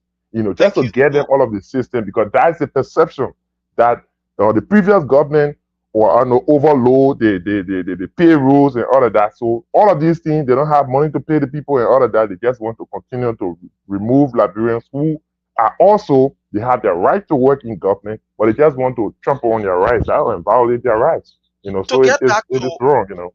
Thank you. To get back to our brother Randy, before we round up this issue, the government of Joseph Numa Boyka, we must understand, from day one, their proceeding is a clear indication that these people have come to empower themselves. We saw what happened at the MCC. The first group of people that were dismissed are people that they perceive to be seditions, and so therefore let's take these people out. Like somebody said, this is intended to remove people who they perceive that was brought in by maybe the CDC-led government to be able to infuse the system with their own people. But again, to our brother Randy, you are one person who calls for productivity. You have one person who have complained and you have condemned government, you know, and say that, look, these people, their output is now matching, you know, with what is expected of government officials. You've always been very critical of people, you know, government officials who their performances have been very dismal. Now, don't you think, one would say, don't you think that this is a means to be able to weed out people who are not of standard within the system, to infuse people who are qualified that can be able to match with the necessary, maybe high output, instead of you beating on these people? You should be one of the person who will be able to promote this and be able to run with it and say, look, this is something that is very good because I hear, you know, is vowing, you know, or is rooting for productivity. Let people who are in government, let their work be able to produce the necessary and maybe output that all of us can benefit from. And you live in a system that is very advanced. One would say you cannot compare the advanced system here to that of Liberia. You have jobs all over the place. How do you respond to these critics of yours or people who will say these kind of words that, you know, you have been unfair in beating on these people for this statement? What do you say to that, sir? Yes, again, it's not what they think of me. I think the question that you should be asking is, what strategy are they putting into plan that will provide an equilibrium result? I think all those on the panel today have made a significant contribution to the part and component of why we have the civil service agency today. I think Brother James spoke about people who've been there for 25 years, like what Brother Eric. Those people are people with institutional knowledge. You know, you don't remove people with institutional knowledge. People stay in a job for a long time, they are considered in the professional setting as institutional knowledge. Now, when you come in as a new government, the first question here is, do you want to reduce the workforce, especially when you are coming in as a political appointee? Because Josiah Joker is a political appointees. We need to establish this fact that there are political appointees that come to position or professional appointees. Professional appointees is not going to look at things from a political standpoint. He's going to look at things from a professional standpoint that merit a strategy to maintain the people. What Josiah is doing, he's more of a political guy who wants to show to a boss and a partisan that he actually doing the work. But the government is not a political party. It is an institution that provides services to its people. So I think what Josiah Johnson should have done, very simple. Every minister, every agency director is to conduct what we call need and gap analysis. If, let's say, if anyone has gone to civil service agency, you might want to look at the length of time people have spent over there, and then look in the civil service law as it relates to retirement. You can do what we call voluntary retirement services, and, you know, with a package. You sit down with the people, because if you want to re-engineer the process, You have to give people the benefit of the doubt. Number one, you start with voluntary retirement packages, free of charge. You want to do it, that's fine. The second thing here is those who want to improve their skills, you have the civil service. You have to look at what technology is offering out there to enhance the skill of these people. And if the man is just a mere high school graduate or non high school graduate, but he has the credential based on experience, you want to offer the man some training that will enhance his skills. That means you're trying to increase the requirement, because what my sister said here, Ms. Cooper, she spoke about qualification within the civil service. And I think Eric and what his name, James, I mentioned the same thing too. We talk about education and the qualification. There are some qualification, like in the JFK and other areas, you have janitors. I mean, you expect somebody to come with PhD and say, okay, I passed the test, so I want to be a janitor. No, you're not going to do that, right? So look at the brother of Frank, who talk about the historical component of our people. Some of the things have been passed down. We call the thing cascading the idea. So what Frank was saying, somebody that want to cascade the idea to the reality. But I'm saying, Prince, if you want to re-engineer a system, there must be a strategy. The strategy should look at things from an improvement standpoint that will provide opportunity. But when he comes out and just bluntly say, we will not accept high school graduate, and even if you come to take the test, that for me is unprofessional. It's not only prejudice, it's discriminatory. And I think this guy, in my opinion, has no people management skill. People management skill is how you grow your population of people, how you encourage them. Because what he's doing is he's going to create, and I think everybody said that, a society of unemployment. The United Party, let's be political here. United Party one time said by 2030, they want to create a middle class. Do you really think what the guy is saying will actually meet up to that? So those who are asking the question, I wanted to ask Josiah Joker, those people who you want to deny, those people you are skeptical of, what will happen when you retire those 9 and 6,000 people? What would that do for the worker who promised that he was going to create jobs? Does that meet the worker expectation? And for me, I would say the worker administration for 1 year and 3 months and counting, they have only promised, but they have been delivering disappointment. And this is just my candid opinion of them. Back to you, Prince. Thank you so very kindly. My brother Eric will go to you and give you a minute for you to just round up on this and whatever recommendation you think you can recommend to the government, because this government talk about, creating job opportunity for Liberians. So the next 1 minute, let's hear from you, sir, as you round up on this before we jump to the next issue quickly. The thing is, we just been wasting our time if we recommend to these people, because they have come with, the mindset of wanting revenge, wanting to chest beat, and put people on the impression that they are competent. Josiah Joker reports to a president who has just an undergraduate degree.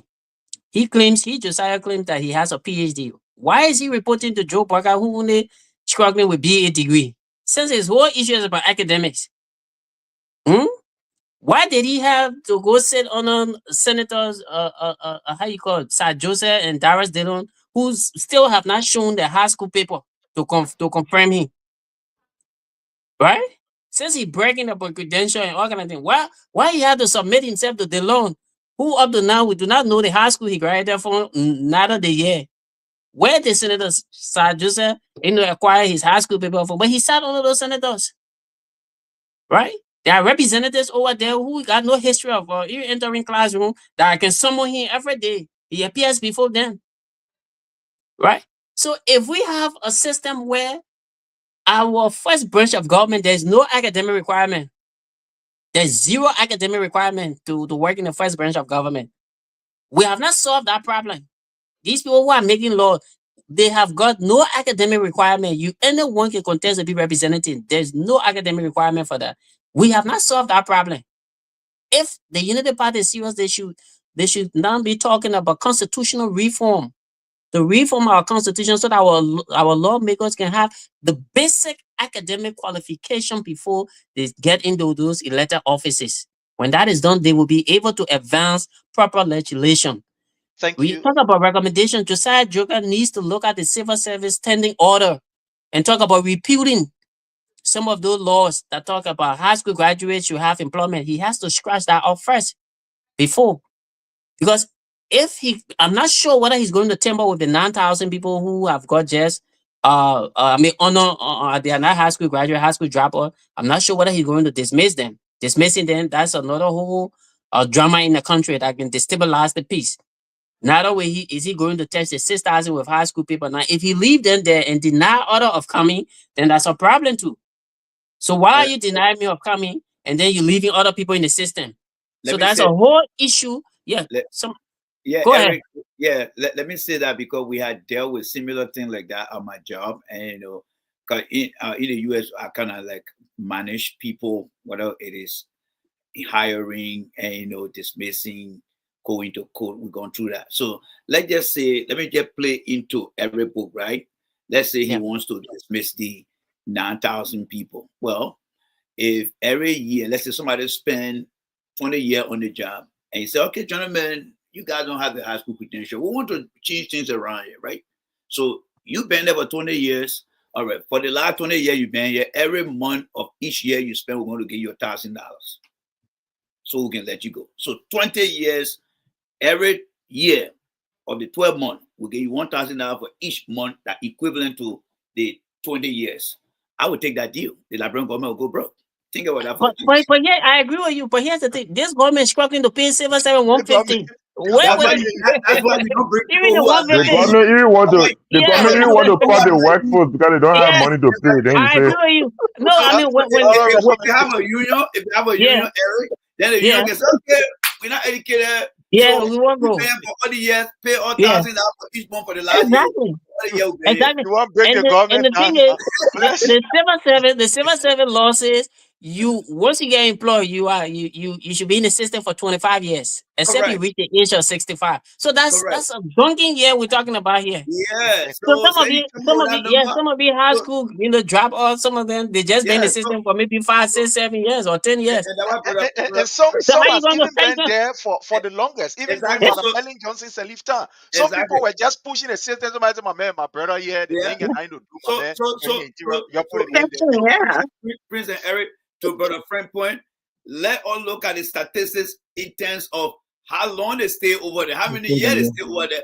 Then they all can come and say, okay, 20 years, 25 years, 10 years, 15 years, pay off for every year, every month, every year. We're starting with $1,000 for each month. I would want to take that deal, Frank. I want to take that deal. I agree. You want to break down the government, but let's go to I Brother agree. Frank. No, 1 minute. Let me share an experience before you go. Right, I used to be at the ministry in Liberia. There was a time we should have retired, a portion of our workforce. They have, passed the age of retirement. We could not. In fact, we would civil service say retire these people. Civil service could not retire them because they never had a retirement package. So as a result of that, I said, though we have given a letter to say we only retire, we gave them a letter, but CSA could not take them off the payroll because CSA never had the package. So the people were not coming to work and they were making money. For years, they were making money because CSA could not pay them the retirement package because of what the law says. If you retire, you get to put a retirement package. They couldn't afford it. So the people were still, taking government money. So we have to address our economic gap.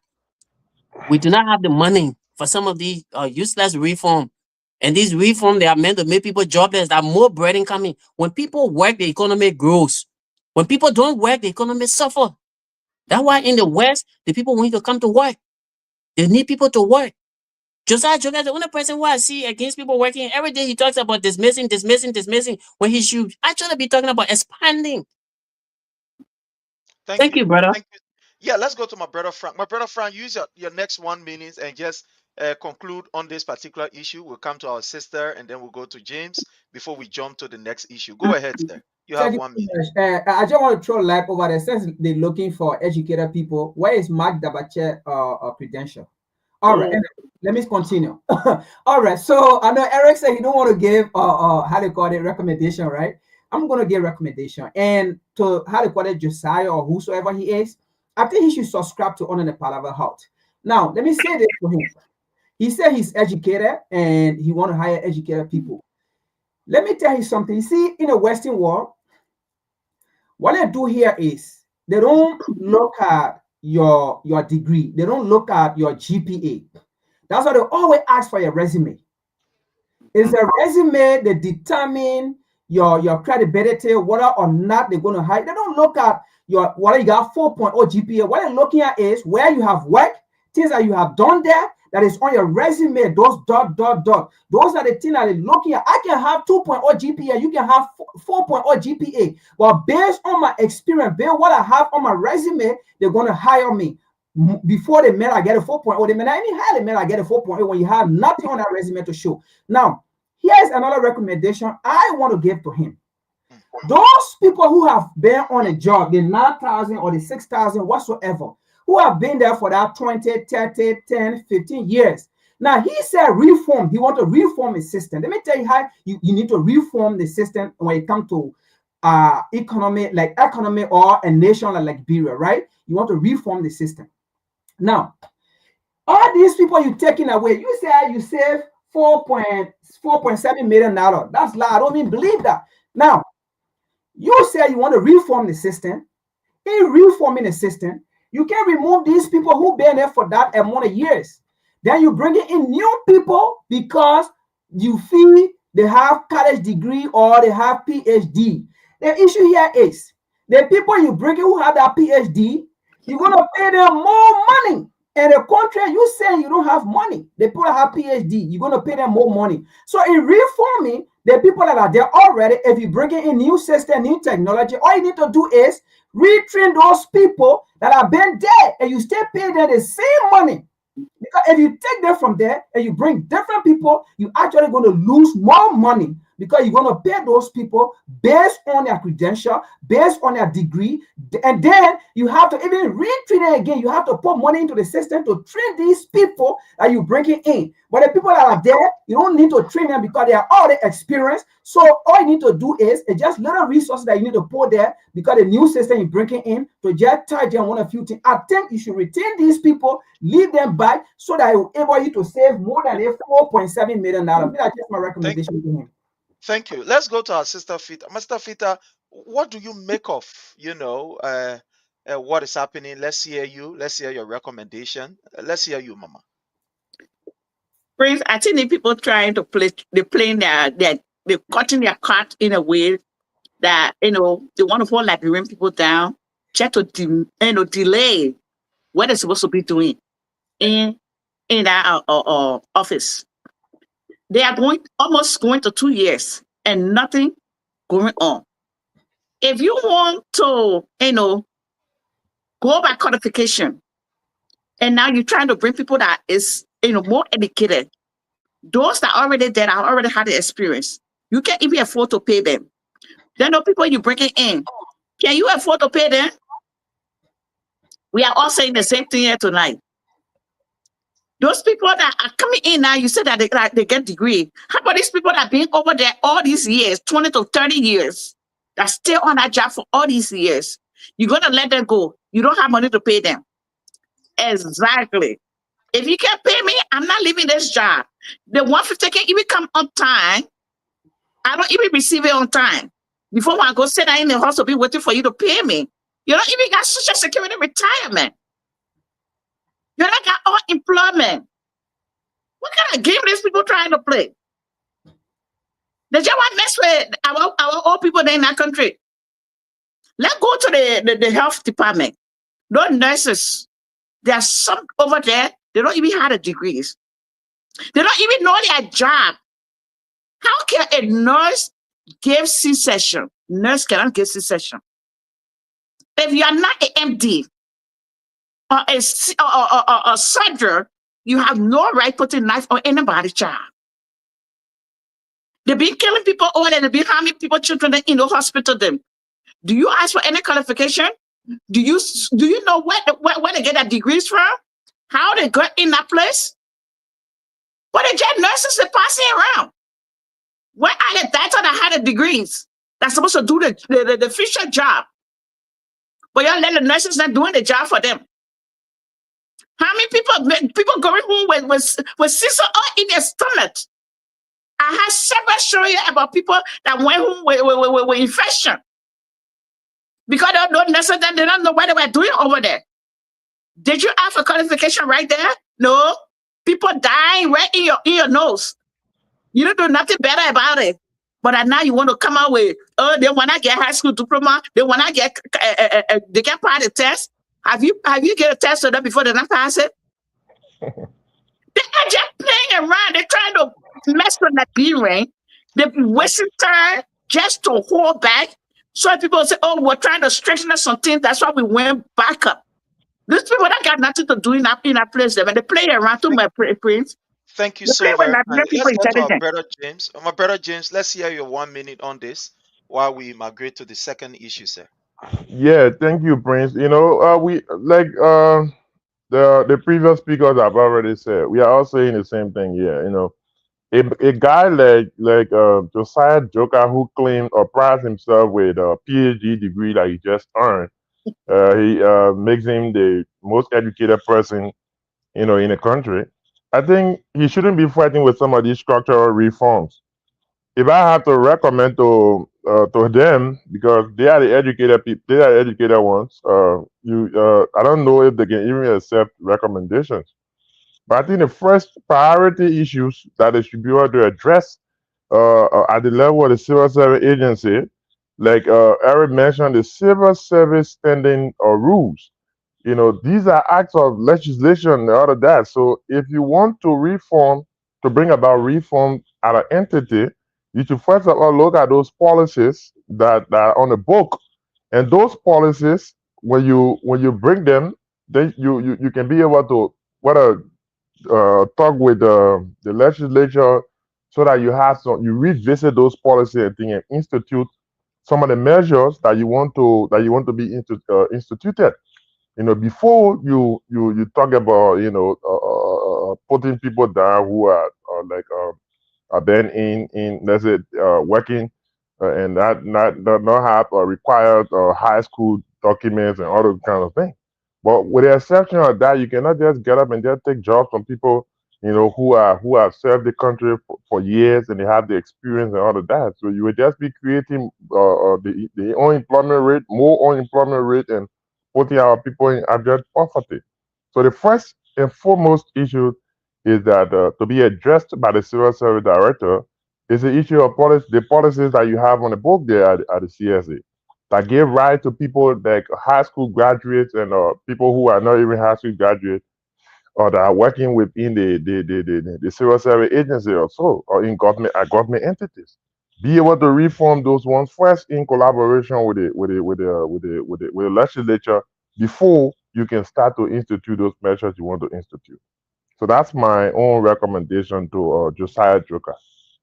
But James, have Thank we have we have we addressed the issue about bribery in our university? The university he bragging about people paying Oh, we bribe for haven't. degree. Definitely. We Do you just know hear how from many? Doku. Do you We know how many haven't. There are a lot degree? of things. Do you know how That's why I many said there are a people lot with of things degree to. cannot justify the degree?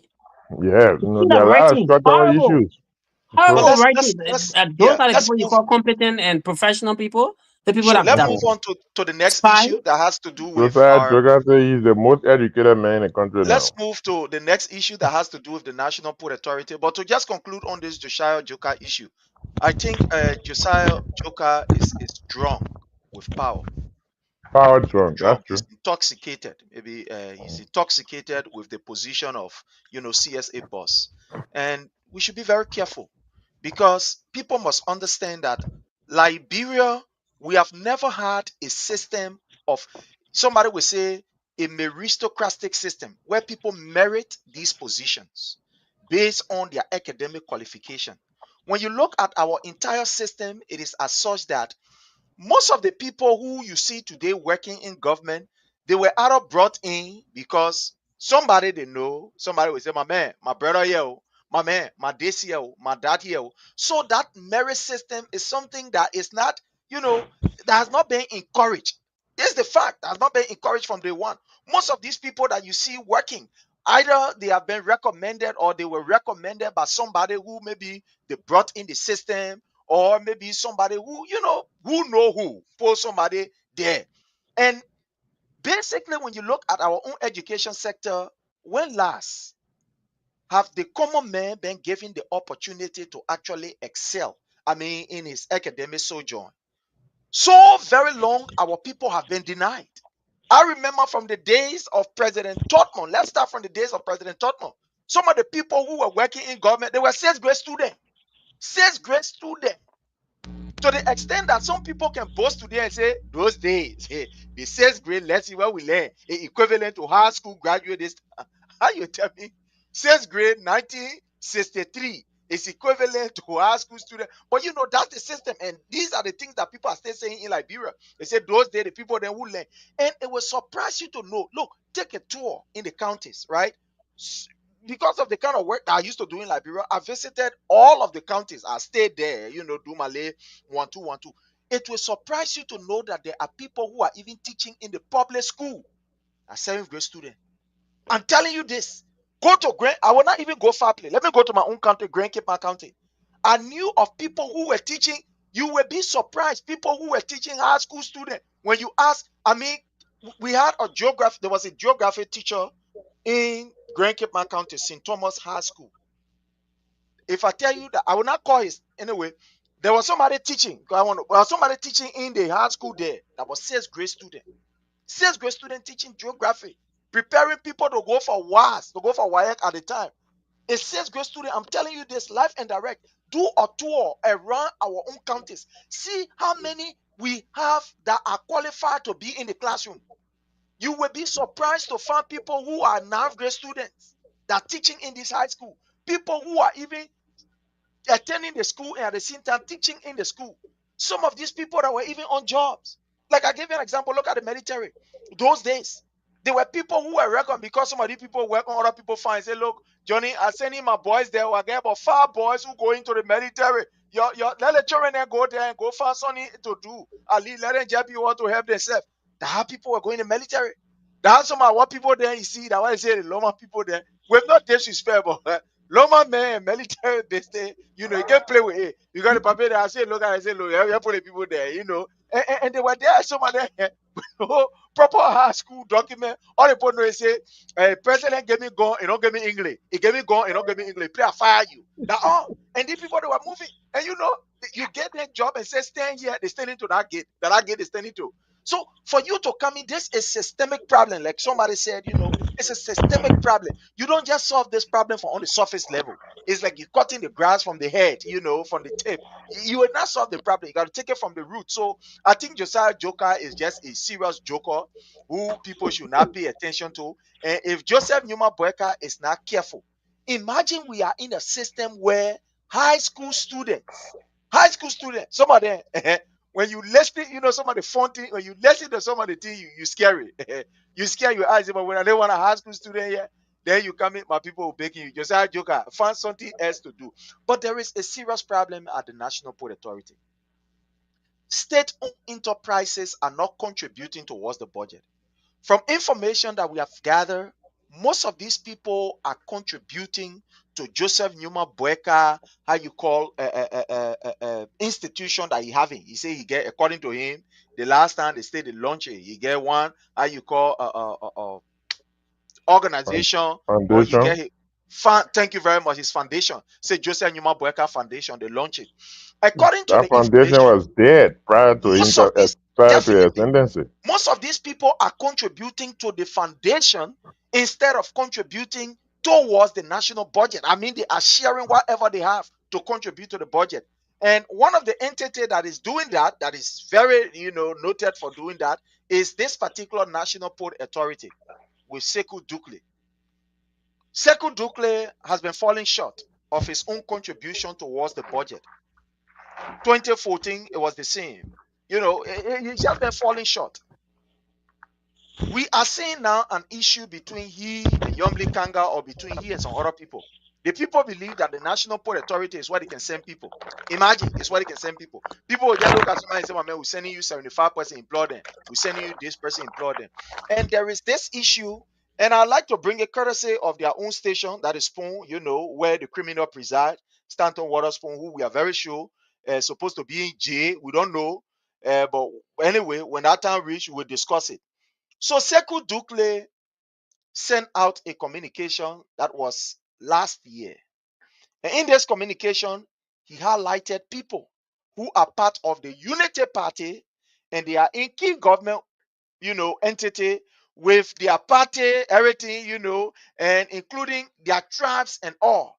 And I just want to just put it up here if our people watching it. Where you talk about one janitor copy, he said the man is the port director, he belongs to Liberty Party. The mayor is making $4,000. And he from Grand Bassa County. And the mayor, the Bassa man. He put one Mohammed Kamara, he said the man, the director of finance. The man from the Unity Party, he making $2,500. The man, the Madingo man, the man from Bapulu County. He come there with one Daniel N. Makunda. He said the man is the assistant director for operation, and the man making 2,000. The man from Unity Party, that Kisi man, he's from Lofa. Now, all of us are professional people. We have worked in the professional field. I want to start from Mr. Dapo, J. Randy Dapo. I want to start from you. We are seeing this coming from the port manager, the one who manages the port. Somebody will say the gateway to the Liberian economy. In this particular communication, he accused Yombli Kanga Lauren of, one would say tribal propaganda, using the tribal stuff, and, which he condemned at. And he also called on some other senator, like the former senator from Grand Bassa, Senator Kapi. He said the mayor that he and Yombli Kanga Lauren fighting him. So because of that, he put out information, putting people money that they're making, the party that they belongs to. As a professional person here, who have all of the professional training, do you think that this particular move by the NPA boss, it was professional? What do you make of his allegation of saying that Madam Yombli Kanga Lawrence and that of Jennifer Kapi, these people, they are bringing in a deep tribal hate? And what do you make of this particular communication from him, from how you call the MPA Dukle? Do you think this is professional? Poor people tribe there, counting the coming from, the money that they made, and etc. etc. Let's hear from you, sir. Yeah, so to hit that point, I would like to look at the causal factor as well as the root cause. I think looking at Nomli Kanga, as you mentioned, and I'm going to make my analysis on what you just described. Nomli Kanga is the president pro tem of the Senate. She should be able to do things at the highest level of integrity and respect. That means following the rules. And we just got off the civil service conversation where people are supposed to be rerouted through that process to get into a position. And then she is the president pro tem, but then now she just like trying to just force people into that industry. So she contributed to what triggers this guy at the MPA, because they guy feel that someone of that high stature is painting him to look bad, and he coming and say, "Hey, I'm not the bad guy here.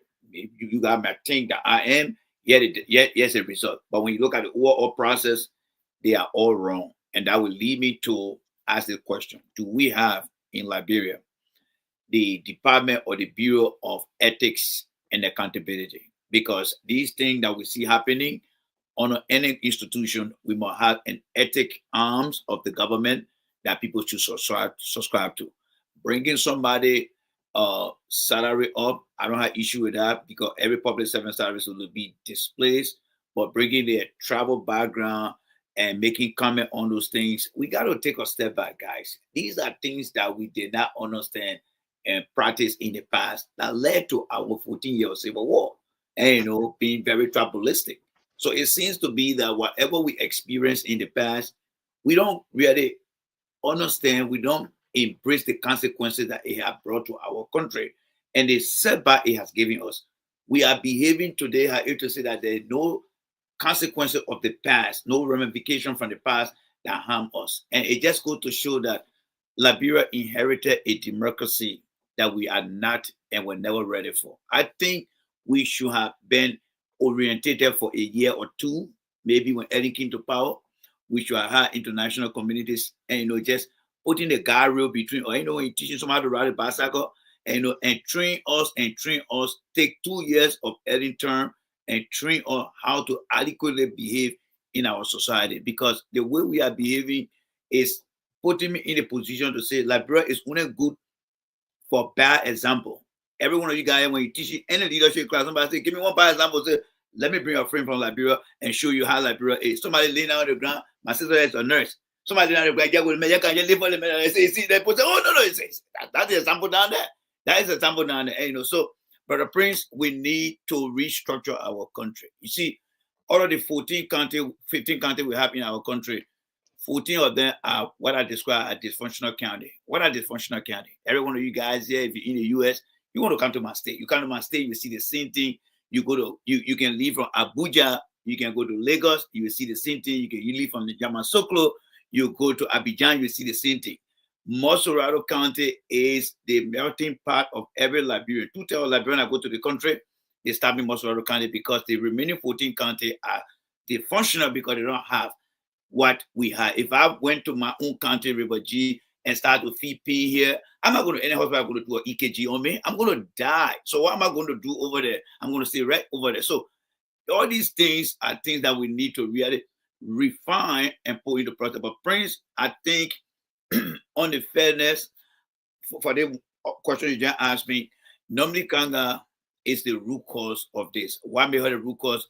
She sending people at the ministry, at the NPA that are now going through the process. She exercising her power. And this guy is feeling the pressure because from the outside, he is being pressured now. And again, he no reason to say, you know what, I have to validate my position here. Here are people here who are in the different roles that are not people who are brought here. He just simply trying to say, this is the system here. I'm not saying he's right. I'm looking at the behavior because bad behavior create unsafe condition, and unsafe condition can lead to incidents that we're having right now at the Freeport. So bottom line here is President Joseph Walker need to set the tone, call the president pro tem and say, our leadership shouldn't be based on partisan. We need to make sure that we lead with ethics. And you're part of me. We went through this thing here. But what we're doing here, it kind of representing all out there and it making us a little bad. And I think we need to make sure that we do things with transparency and in our leadership role. So it is bad on both sides. And I think that it need to be visited to see, because at the end of the day, Prince, people are going to start to say, well, the guy just want to, get rid of the guys, or the guy is full of nepotism, he hiring people, he's doing this. So it'll become a misinterpretation. When things are not in order, it becomes an interpretation for anyone who see it the way they see it. That's how I see it, Prince. Back to you. Thank you. Thank you so very kindly. Let's go to our brother Eric. My brother Eric, what do you make of what is happening at the port? In fact, the port now has become almost like a place where all of these people want to send their people. Somebody wake up in the morning, my man, I get 25 person. I say in there to Freeport. That person wake up, I get 30 person. I say in there to Freeport. So at the end of the day, the port now is becoming almost like a place where every politician who support the agenda, somebody say rescue agenda, will just chunk people there and say, you're go there. And there are serious issues happening. The port is generating money, but unfortunately, that money is not, everything is not going towards the budget. It's going towards Joseph Newman Boyka Foundation. These people, especially state-owned enterprises that are raising money to contribute towards the budget, most of them are sending money towards Joseph Newman Boyka, own organization, instead of sending everything to the budget. What do you make of what is happening at the port, my brother? Let's hear from you. Let me say, I'm not a fan of Nyomli Kanga Lawrence. In fact, she even blocked me on social media because I have, disagree with her on numerous of times. So she blocked me. But again, I must say, while it's true, I'm not a fan of her. But if I were in Nyomli's shoe, I would have done the same. Why? A legislator is elected to represent his or her people. I do not expect Nyomli to recommend somebody from Grand Crew because she was elected as a senator of Grand Bassa County. Her constituency is Grand Bassa County. While it is true she has elevated at the level of pro tem, which is a separate debate, but as a senator, she is under that mandate to provide opportunity for her people. These people campaign, even though it is not part of the responsibility, but they campaign to the people say will provide job. A representative does not provide job, but they campaign to our people who are not informed, and so now the people accepted that a representative or a senator must provide job for them. So to have the Senate pro tem sending her Bassa people, which I'm a Bassa Batra, by the way, sending her Bassa people to the port director, or how you call it, Dukley, should have been knowledgeable indeed. Because in fact, at the NPA, which is the gateway to our economy, there should be a standout procedure as to how employment is done. You don't just take lists from a senator or a representative. Why are you doing that? So his acceptance, apparently he accepted on a serious influence from the executive. Because remember, Nanyombi brags as being the quote unquote rescue, stepmom or mother or whatever. So she may have pressurized this man and even threatened for him to even lose his job if he doesn't do it. So like the Rainer said, when Douglas saw it, he said, okay, but then since they're sending their people, I will also employ my people, because the very list that came out, there are 5 executive and senior executive directors that since Sekou Douglas took over, he has hired, and all 5 are Mandingos. Why do you think he's doing that? All 5. Since he took over, he has hired or promoted 5 people to the position of executive director and senior director. Executive director makes 4,500. The senior director is around 4,000 some change, or 3,000 plus. He has only hired only his Mandingo people, because Nyombi is sending her Bassa people. And I don't blame Nyombi for sending her Bassa people, because she represents her Bassa people. She wants to impress them. She wants to get re-elected. But there should be a screen line. And this is we come back to the doctrine of responding superior. Joseph Boakai should take responsibility for this kind of thing. Because if under his government, a senator will just coerce a managing director or a minister to say employ this, and the minister is under that mandate to do that, then what kind of government is that? Sekou works according to the will and pleasure of the president. It does not work according to the will and pleasure of Nyombi. So if Nyombi has more influence over him, making him to do the wrong thing, and not taking instruction from his boss, Joe Boakai, that means Joe Boakai is completely clueless about what's happening in the country or under his watch, which is troubling. The NPA, there's nothing positive there to write about. The Douglas man is engaged, according to multiple reports, tribalism, sex for jobs, and threatening to dismiss people who he claimed were hired by CDC. He has listed over 400 people or contractors, all those that were employed from the year 2017 up to 2023 are on a threat of mass dismissal, because according to him, they were hired to vote. So he does not need the services anymore. But yet and still, he's accepting lists from Nyombi. He's accepting lists from all senators, and he's just employing. What's the essence of even mentioning these people tribe? We went to our war became very nasty because we introduced tribal politics, which were very horrible. People died just because they were crowned. People died because they were Mandingos. So why is he reintroducing this? And Nyombi should be ashamed of herself as a Senate pro tem to even be engaged in this kind of thing. We expect our Senate pro tem to be the one to call these people, use her oversight. That's one of the key responsibilities of a legislator. Your oversight responsibility to summon these people. Why are we hearing noise from your entity and not getting progress from your entity? Like you said, NPA is not providing any more to the national budget. What are they doing with funds? You are dismissing over 300 people because you claim that the wage bill is high, but yet you keep hiring people at senior managerial level, giving them $5,000, $4,000. What sense does it make? Somebody made 300, you're firing a man for making 300, but you're hiring somebody and giving them $4,000. Why are they treating our country like this? Thank you so much. Let's go to our brother Frank. My brother Frank, the issue at the port. Let's hear from you, sir.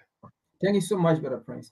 You see, the issue at the port, for me, it's not strange because from the initial stage of this government, we saw it.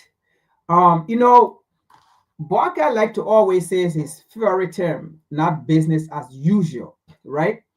But there's a man that have been working in government even before some of us was born. But over the year, what he preached to the people, and one of the things that brought him to power, because he have always said, we are not going to do business as usual. No matter what you do, we're going to build this country. We're going to develop this country. We're going to change this country. But this was a man that came to power, and first of all, he started, how they call it, disobeying the rule, breaking all the rule and the rule of law of the country, disobeying the constitution.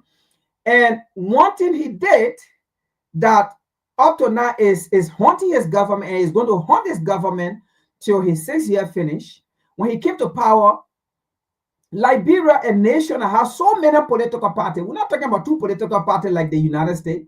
We have so many political parties, and political parties are still before the recent one. And Musa Blete just launched his own political party too. So it's too much. Now you came to power. One of the things your predecessor did, and anytime they came to power, they usually try to bring all the political parties together. Because all those political parties, basically, they are the nation. Because almost everyone in our country, they are connected to those political parties one way or the other. Now, if you neglect those political parties and you think you're not going to focus on your political party, you are neglecting. Okay, you'll be neglecting half of the nation. You'll be neglecting half of the 5 million people that we have. And that's what he did. He came to power. Instead of being bringing all the political parties together, like his predecessor, instead of being making sure everyone have position and work together to move the country forward, like he said, like he always says, we're going to build this country, he fails to do that. And then he start witch hunting people, and then saying he want to bring in, how they call it, economic or reform or something, those things, right? And then hunting political party, taking people from power based on their political affiliation, based on their political belief.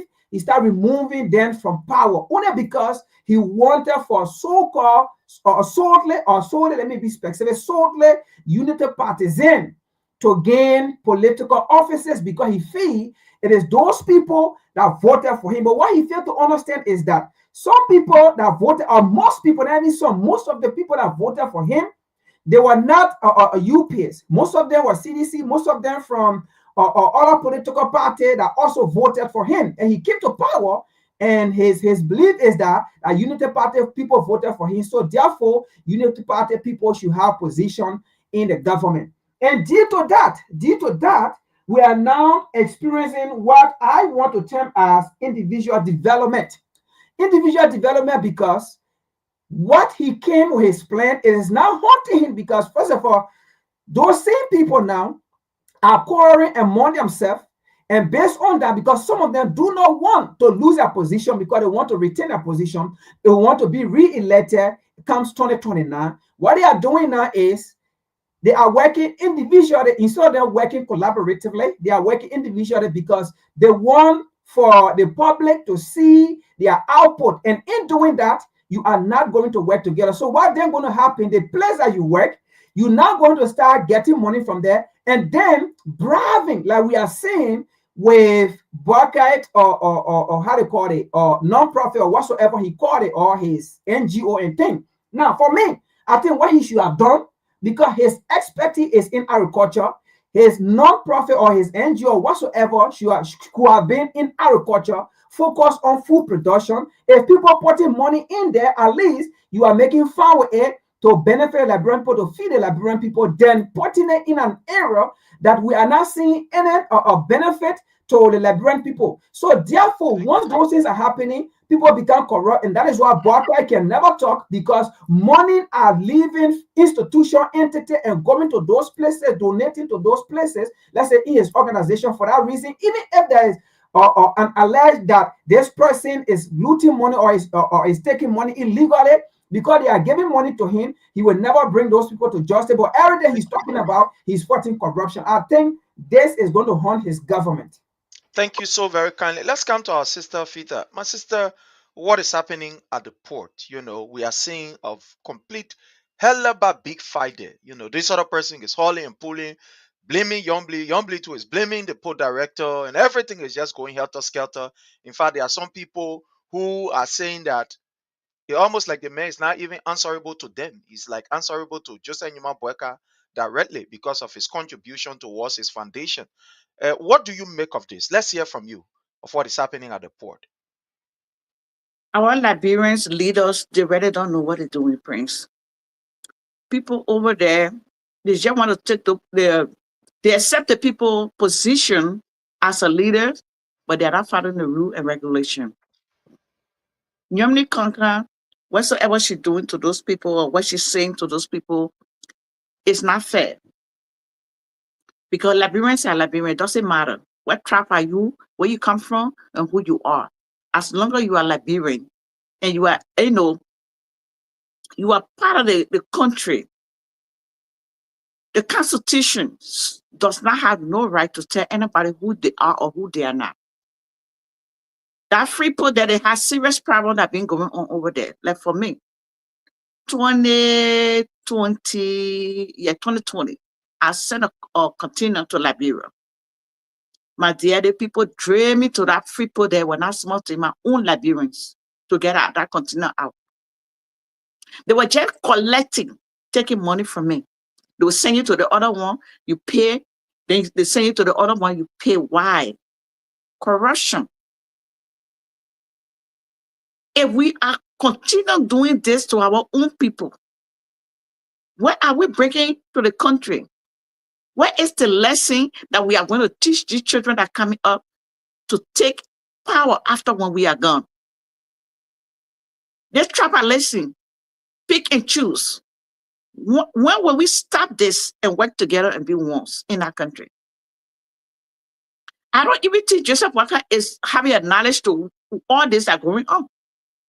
To me, I think that woman is still sleeping because he's not doing nothing. He's not saying anything. The people are ruling the country, they're running the country on their own. There's some places that I look at, I don't think they respect the Omen law. They are not buying to what he's telling them to do in the country. They're ruling the country on their own and putting it on Joseph Nyuma Boeka. And that is not fair. When you tussle, you should tussle. There are things that people doing in that country that is not, they are not taking instruction from the leaders. That is over air. Wow. People in Liberia, they have serious problem with money. Our conscience on money. When it comes to money, they don't know you. Different people to that Freeport there, let's say there was a Chinese man. A Chinese man, I don't understand the data. I don't speak it.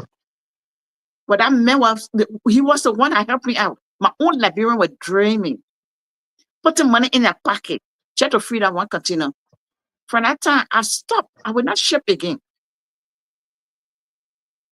Why will you come here and list people salary? Somebody's making 4,000 there, another person making 5,000. You are creating enemies. You're knocking people's heads together. You're making the other one to feel better than the other person. What is the position? Who is doing better than their friend? Who is working better than their friend?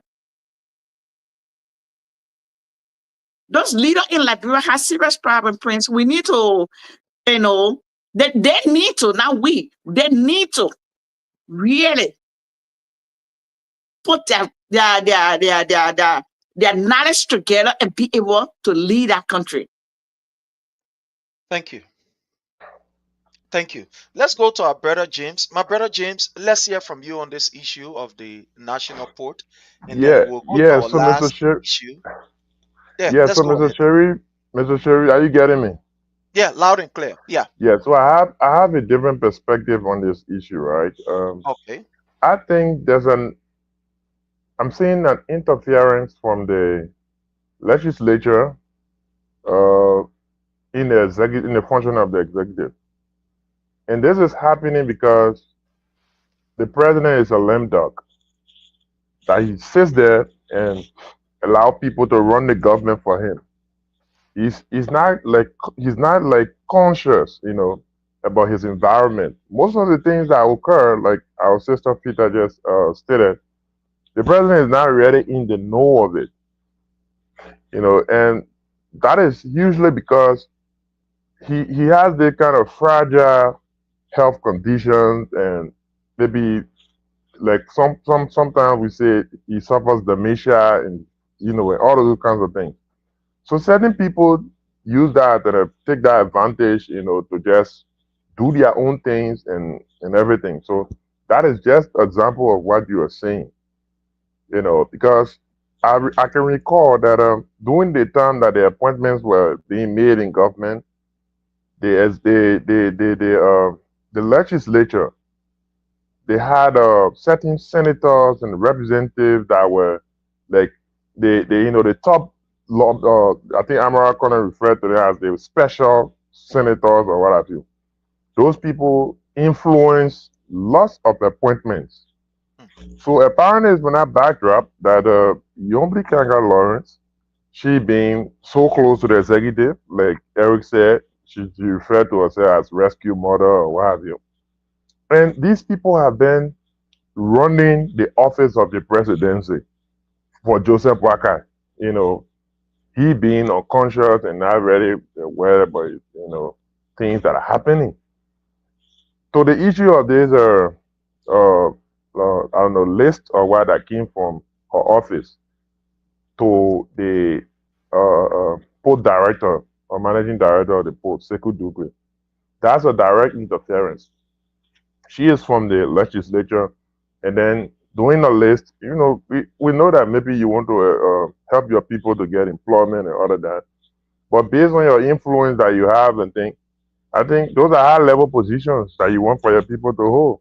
You can still go through the office of the president since indeed Sekou Dugbe is directly under the executive branch of government. I think it would have been easier that way than going directly to him and pressuring him and even saying that he's employing his tribal people and all of that. You have this kind of confrontation between she and Sekou Dugbe. It is shameful also, but that is just to tell you the structural issue that you have with the current government in terms of people not effectively exercising their authority, but uh, usurping the function of the presidency only because he says there the president is a lame duck. He says there and people do the work for him. So I don't like to base my opinions on religious, affiliation or that because we all in the country belong to some religious background. Then it's a sensitive issue also when it comes to some other people the way in which they view it. When you talk about maybe they will say, "Oh, the tribe is being tribalistic," he has some religious background and all of that. But that was Sekou saw that as an attack, against a person. Maybe he saw the letter that was written by Yombi directly to the office of the president reporting him for not appointing, giving our people jobs. So all these things are happening because the presidency is with someone who is not in charge. Joseph Boakai is not in charge of the government. The government is being run by a very few group of people. And that's why you see all these interferences. Sometimes the executive is interfering with the work of the legislature is interfering with the work of the judiciary, the executive is interfering with the work of the judiciary, just like that. Braga is not in charge. And the issue at that National Port Authority, when Sekou Sherito came to that position, the first thing he did, just as I told you, just as I said earlier about Josiah Joker's plan to remove all people who are perceived to be seditious from government. There were a lot of people in the port there who were affected by that. Some of them were even employed even before CAC came to power, but still they lost their jobs only because they were perceived to be seditious. So those are the things that he's carrying on in the boat, and then when he remove or transfer someone who is a sedition, and then he replaced them with his tribal people or so, or a kinsman, in the position. So when maybe that's why the protein thought that everybody had to put their hands in the cookie jar, and the National Port Authority is kind of the entity that employ, have a huge employment ratio and all of that. That's the reason why she's demanding that her people, be employed, in that life. So all of these things are happening because the executive, the man who has the executive, he's not in charge, Mr. Sheriff, and we have a long way to go, though. Thank you so Yeah, very kindly. thank I you. want us to Prince, can I go. say something quick? Yes, sir. Go ahead. Yeah, go ahead. Thank you. Go ahead. You have 30 So, seconds. Go ahead, sir. so I listened to Eric and I listened to, I think, Brother James. Let me start with Eric first. When I spoke about the 14 countries being dysfunctional, I think what he said kind of partly alluded to what I just said. So let me take a step back here. Nombi Kanga represents Grand Bassa County. She is in Morovia to advocate for job opportunity in Grand Bassa County. Grand Bassa County does have a port. If I represented that county, what do you think my interest would be to look for a job? Not at the free port. It's supposed to be Senator Sir Joseph and Director Donald will be advocating. When will she decide to say, I need some opportunity at the port of Buchanan? But it just goes to show that when people are politicians, their interest only lie to where they can benefit. That's what she's doing over there. Number two, many times we use the word reform. How do we actually process people into our government system? From what I see, people just sending people to the different ministry and agency. It means that these people are dictating to them that if you don't do this for me, I will not vote for you. Let me give you my theory. Only by 2065, before Liberia become a better country. Don't judge me. Every day people are dying. Every day people are dying. I'm saying this because we have lost 177 years. In 177 years, we cannot change our mentality. What make you think from now to 2065? Because there was a year called 1965. If somebody would have told us about the year 2000 will not be better, people will not believe it. The practice we're practicing today is going to reflect on it. And I stand by it. What the name? Jim just said, Walker is the lame dog. A week and a half from today, we'll be done with the first quarter in this year. By the time I was somewhere over in America, we'll be done with the third quarter. The year will end, nothing will be achieved. If you dedicate yourself to looking at Liberia, how we have wasted time and energy, you won't believe it. Every one of us here get our before and present picture now, right? Every one of us here have children now who graduated from college. There was a guy who told me in 1987 that Liberia is going to be a better country. I was sitting on talking about how I feel when I read that letter. I didn't believe it. Today he's here. My daughter just graduated from college to do a master program. He see me on Facebook today. He say, do you believe what I'm telling you? This is facts. Our people are now willing to expand our development across Morocco County. The bigger mistake we made is because we inherited a democracy. Liberia had given all the opportunity.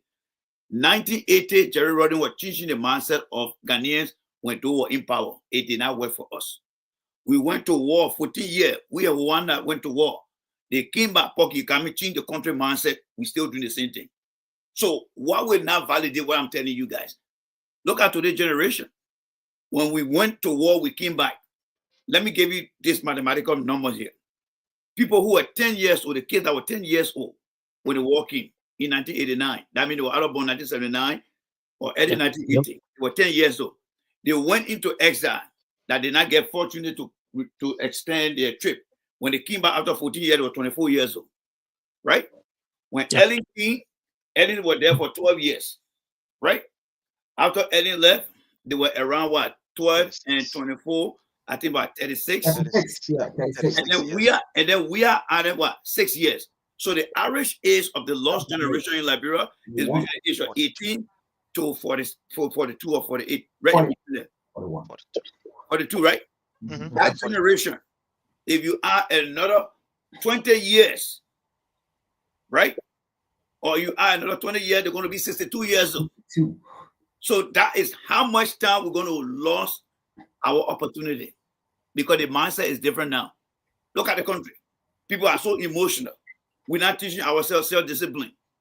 Every little thing we react. So I'm looking at the thing. I've been in the Liberian politics since 2010 and have collected a lot of data. Friends spoke about data.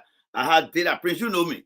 I had done the data. That's why I always ask Liberian, what do you guys want me to go back to Liberia? I don't want to go back to Liberia to see the same thing that I saw there. I don't want to go back there and see the same thing that I saw. And I'm just speaking for myself. Let me borrow the word from Yeka Koluba. I'm speaking for myself. I'm a reformer. I'm a guy who leave from one state to another, go and do risk analysis and come back and present to the point and say we have to change things like this. I can't go back to Liberia and still see the Sony one still flooding with the same thing I saw when I was little. And to change that mindset, somebody say, who the other man here? He come from America, that will get 2 years. I'd rather die in the diaspora than die elsewhere. But again, our lawmakers, they are the ones who are really, really passing down to the generation the bad mindset, the mentality of keeping things to themselves. So, James, you're right. We don't have the structure in our country. We like the structure. So let's just take the next 1 minute each as we close, because we've gone in time. But I want to start from you, Brother Randy. There is an article here from the Diaspora Alive. Okay. Where it is quoting you that you term Yola as a useless diaspora institution or organization or whatever it is. Yeah. Why this statement? Very good question. Very good question. Let's hear from you, sir. Very good question. You know, I promised myself when I was growing up in Liberia, I used to listen to, used to be a program called Voice from America, where Liberians would speak on the radio. And I'm looking there. And one good thing I know about God, he gave me the ability to remember things. And then I started to build myself by focusing on people coming from the United States with degree, and they come to the country. And I don't see anything better to do. So one day I got on my knee. I said, God, I want you to take me to the United States. Let me find out why people leave from here. And when they return, they don't change things around. And I came, Prince. When I came, I went straight to school because I was already focused on my ability to achieve my goal. And then while in school, I started interacting with the Liberian Association guys. What I found out after my research study with them is all these guys who serve in the ULA Association, one of their goals has been get yourself to the top, wait for a potential government employee to come, make friends with them. After 1 or 2 months, 6 months, the man needs on the radio, he going to Liberia. I see kids came from refugee camps into Liberia, into the United States, in the Liberian community. Some of them were misguided, they got into crime and other activities. I did not get to see the ULA having different branches around where you will reorientate the children, have after school program, build that community relationship, communityize the different ULA association. It happened in the Somali community, it happened in the Spanish community. Liberia today, we often brag about we are the stepchild to America. Politically, they don't even count us here. They don't count us. If there's any municipal or general election, they don't count us. They look at the Hispanic community, they look at the Haitian community, they look at the different community. So all the years, these guys have not done anything. One of the biggest thing you see is Barrow and Aigi, but they're not even improved on the Barrow and Aigi. The only government that stopped those guys, it was the CDC government. CDC government can't after the Donald Trump. We're not going to buy your bull crap here. You got to either marry your connection with us. So since 1974, Prince, let me ask you the question. Since 1974, if somebody drives somebody from Liberia and drive that person in Wyoming or Iowa and say, go to the nearest phone station and look for the ULA Association, you will not find that. But when you look at the Somali Association, they got branches geographically around the country here. So So after all the years, since 1974, there is nothing EULA has done in this country. Today we talk about deportation. When have you seen EULA Association going on the local news and say we are Liberians, a lawyer association, we are planning to meet with President Trump, or we are planning to meet with the President pro tem? Nothing. So I look at these guys and say, look, after all the years, these guys are useless Liberia Association, based on what I just presented to you guys plus more.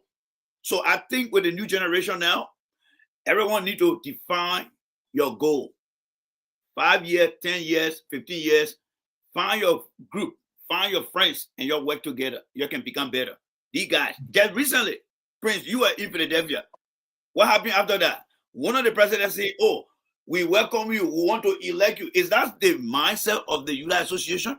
I thought EULA, as a diaspora organization, should have things that to say, for example, this is our economic plan for our organization in the diaspora. This is our economic plan for every government that comes to power. This is our social plan. This is our environmental plan.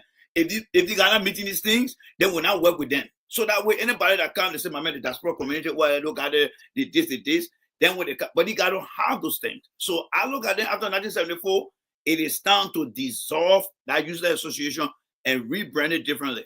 That is my thing. But again, I'm just a winner person. I'm not forcing myself to go to Liberia. But whenever I stand on any platform, I will just tell you guys, only by 2065, before Liberia will start thinking the Ghanaians. And so, don't take my word for it. Some of you guys will live up to 80 years old. You'll remember, I say, one guy they called Randy to say the thing here.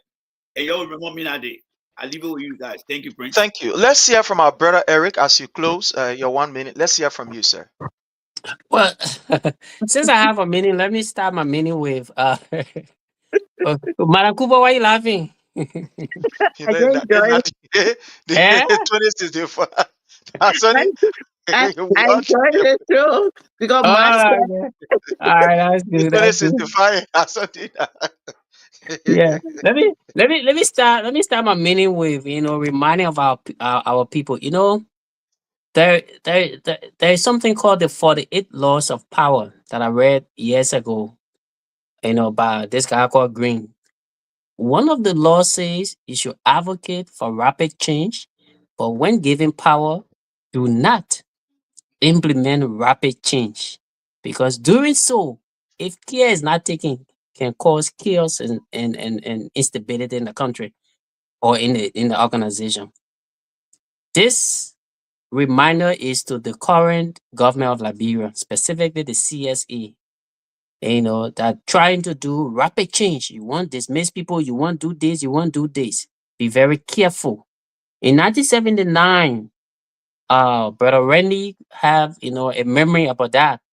When Torba took over, he came with a very good mindset, and a mattress and all kind of policy. They were very good, but he fell short on the basis of wanting to implement those changes, rapidly, which indeed there were not sufficient education given to the masses. And back of Matthew then took advantage of that, and today Torba is late.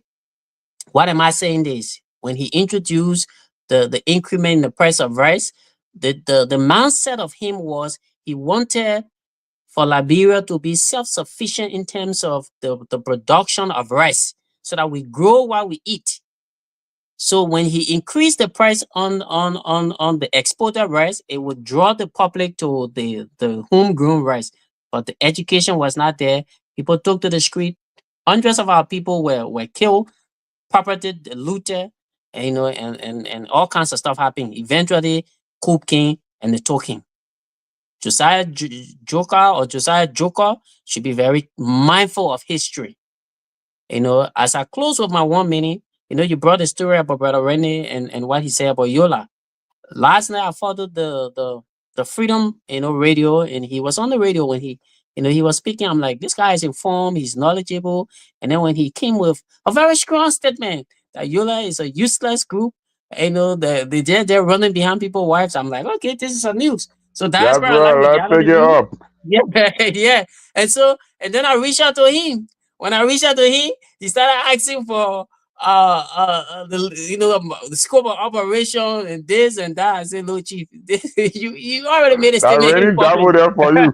Yeah, I think I already made a statement in They're very public. We were formal. talking about diaspora alliance system later on, but this is a statement. But I just call you, and that's what news gathering should be. When you hear something, you reach out to the newsmaker. I call him, and even when I did a story, I sent it to him. I said, "What's your view?" He said this is okay, so I said fine. And I'm glad that I've never had a conversation with you, Prince. And I see you put it up here. That shows that the work we're doing. Somebody somewhere reading it. And our intent is not to damage people's character. It's to bring the news to our people, to inform our people, because I've been in America for 2 years. This March, made me 2 years. I have never seen, never heard, never accepted a call for any group called Yola to say, "Oh, Brother Eric in America, welcome. This is, the union of Liberians in the Americas and all that kind of thing." Nothing. The only group that reached out to me here is a political group, CDC. It's the only group that reached out to me here to say, "Eric, you're here. We see you flagging issue about societal ills. This is the Congress of Democratic Change USA group." That's the only group. And Yola should have been the one to reach out to us, but instead they were endorsing high ceremony to go endorse Vice President Kuhn presidential bid when he's still a vice president in his first 2 years, when the president has not even made a statement about whether he's going to contest or not. And this man's already accepting, endorsement. So I'm like, well, what kind of institution is this? While we're talking about change back home, we should also be talking about change right within our space. Okay, so Randy was right. These are the people who are going back home. For example, the Sekou Dukle man we're talking about, he was right here in Minnesota. These are the people who in America here, when politicians come, and they over there pacify them. At the end of the day, they are given lucrative jobs back home. And because if your mindset here in the developed world is not transformed, when you get back home where the system has collapsed, you were exploited further. That's why a lot of chaos go on back home. So I agree with Randy that we have to first, institutionalize and have a robust structure so that Yola can return to its purpose of existence and not running behind politicians and being dumb on the issues that matter. Liberians face deportation under Trump. Yola has not made an official position statement, but Yola is making statement about endorsing Jeremiah Kuhn as far as 2029. What kind of nonsense is that? This is unacceptable. And Prince, This is unacceptable. If you don't mind, let me just add two things there. Go Prince, ahead. Yeah, quickly. Yeah, go ahead before we go to Brother Frank. Yeah. Talk about here. If you have the time, you can think about it tomorrow, next week. We need to reduce and incorporate our government ministry. Let me give you guys one example.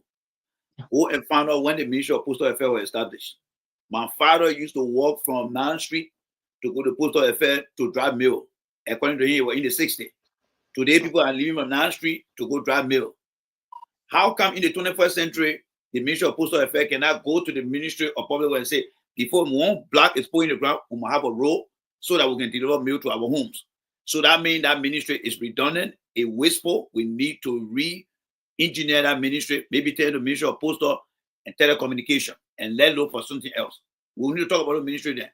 And Eric, this morning when I got up, my mail was filled with that image that Prince is showing you. All the guys from like, bro, my man, you on the news or you on the news? I said, what is going on? I said, look at your phone. So thank you for that publicity there. Thank you. Thank you. Yeah, Brother Frank, let's hear from you, sir, as you conclude. Yeah, so let me go with that Yuda stuff. So Randy ate my time. Randy ate my time, and you now Okay, you then tell me let's what? give you No 30 problem. seconds. No problem. Eric, one No, sleep, man. go ahead, gentlemen. Thank you. Go ahead. All right, let me go with that Yuda, and then I will come back to the president. Brother Rennie, thank you so much. I've been saying this, right? Even during the past administration, like how Africa, let's say Liberia were IT, and I said several times, I said to them, like, at 6 years to your age, right? And then, or at 12 years to your age, and then even the next president will come at another 6 or 12 years to your age and see where you will be, right? I used to say these things. I say, for me, I don't think, we're going to see Liberia to where we want to see it. But let me just say that with that Yuda. And I know some of these Yuda representative of folks were in our meeting. That was around 2013, 2014. And at that time, I was working with Athens Senator Anthony William or Senator Vincent Hughes. I was working in one of the offices and stuff. So there was a lady called Vera Torbo. I'm going to mention her name today, actually. Very great lady. So she heard about me. And then they were having, after it was the ANC, some of these people that were part of the ANC, they were having a meeting, a retreat in Philadelphia here, and they came to launch certain things because they were talking about their political party and thing. So this lady heard about me, and then she got in touch with me, and then she sent me an email to come to this event, right? So being a young, vibrant Liberian, and then where I'm working, so I came over, she introduced me to them, actually letting them to know that, look, this boy here, I think we should keep him. So they asked me, I introduced myself, everything. I'm telling all those old folks that were in there, they felt bad. And then thinking that I was coming to overshadow them because, first of all, I work with the Senate here, and then looking at young men like that, and then bringing into this party and all of those things. I mean, I could see their facial expression. And then like the lady said, Miss Vera said, so I would like for him to be part, so that same day, I registered. I pay my due. They made me pay my due. Everything. Put my phone number, my email. Look, I'm telling you, those folks, they never call me. They never send me email. They saw it like, they're boy who gonna bring here. So those things, those guys are here. They are not willing to bring, the potential Liberian out or potential, young folks out. They are not willing to bring new idea into the system. They want for the old idea to continue within the system because it benefits them and not the new generation. They don't need change. And that's why Liberia will not go nowhere. But again, let me end this with the president. A lot of things were said here tonight, and it was said that the president is not in charge. Somewhere, one or the other, I would believe that, right? Because this was a man, or this is a man. We said it here. If Liberian people, you put this man in power, this man will not be the one in power, but he will be using the Liberian people resources. He will use that opportunity to do what he want to do, right? Then while people at the back running this country, and you have different people running this country, head or scatter here and there. Now, it baffled me to hear that the president called the constitutionally elected speaker after ECOWAS went in the country several times, after the so-called regime speaker went to ECOWAS and they got denied. And then after Ellen Johnson came out to say, look, Liberia, we are on our own. Before Barker heard that, the country was running helter-skelter before he called the speaker. And then it is alleged that he told the speaker he don't know what is going on. This has been going on for almost a year. The executive branch. And then look, it's all over. You see people talking about they sharing money to remove the speaker. They're doing this. You and the speaker were out of the country. That didn't happen. And then you telling us you don't know about it. You have never heard about it. When it has been alleged that your VP all raised money to remove this man. So are you telling me you're not communicating with your VP? So are you telling me you're not leading this country? To hear that, it baffled me. And I'm just saying this to the Liberian people. Whatsoever we brought on ourselves, it's just another 6 years gone by. And the next president are coming, the president will not take that 6 years again to fix what have already been spoiled. Okay? So it's going to take another 12 years, probably maybe 20, 24 years to fix this 12 years because there are a lot of damages, okay, that is going on right now. I mean, that's just what I want to say. Thank you. Let's hear from our sister Faith as she close. Madam Cooper, let's hear from you. My brother Jerry reminded me, I remember 1987, East Green High School. I was in the 9th grade. My math teacher, Mr. Booby, said the same thing about Liberia would never move forward because the way we do things in our own country, and people leave, when they come back, they come with that kind of high grade.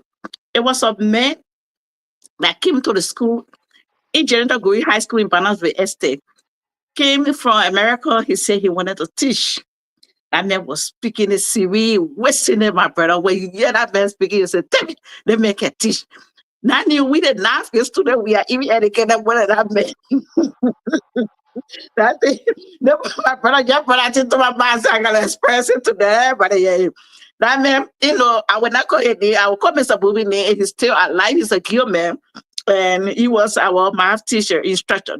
So they hired him when he started that Friday. He came to the school to introduce him. We all, clap for him, welcome him as a new student, a new teacher, And he was supposed to be teaching science in sixth grade. Now, this story is very funny about people. He went, the first subject towards his class, the sixth grade student were questioning him instead of him questioning the sixth grade student. And one of the students there, he's Henry Williams, he's a Pele guy. Henry Williams said, my man, the person when they come from America, they can be well educated. What part of America you from that you speak all this Syrian, you don't got no. That man got angry when he left the school, never came back. The next thing we heard is that the man came back to America. So you see, all this thing been happening a long time. Some of our people, then they get a high grade, that high behavior, like, I got it, I can do it.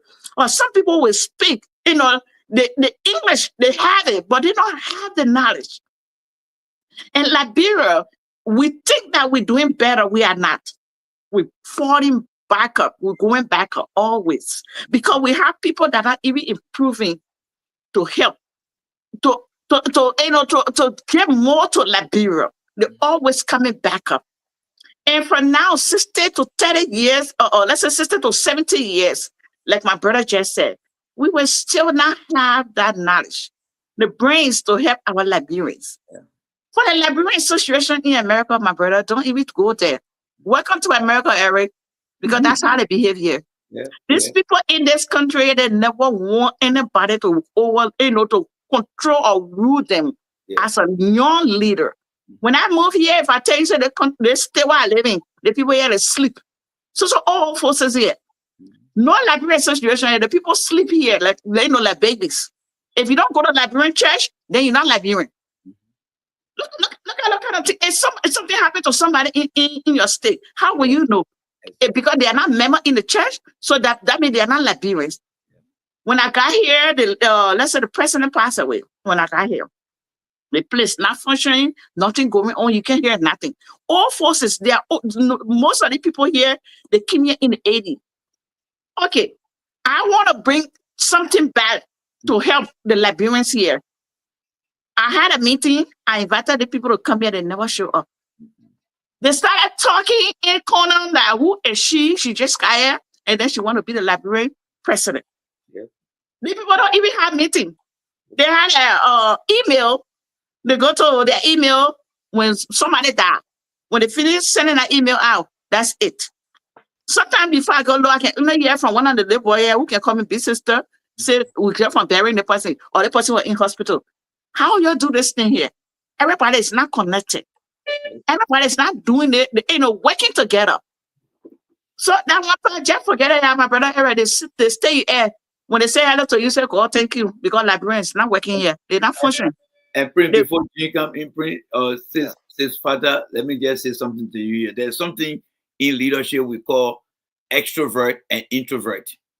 Extrovert are people who are people who lecture. They are lecture men in Liberia. They are lecture men. So that guy who came from America, he came with that characteristic of being an extrovert guy, speaking to persuade people. But as a leader, where you got that extrovert or introvert behavior, you must work with disagreeable people. So the students are asking, well, you come from America, we've been hearing people come with education. He kind of disagree with him. But because he's not a leader, he fled. So sometimes you got to work with disagreeable people. So I just want to throw that one in there for you there. But, thank you.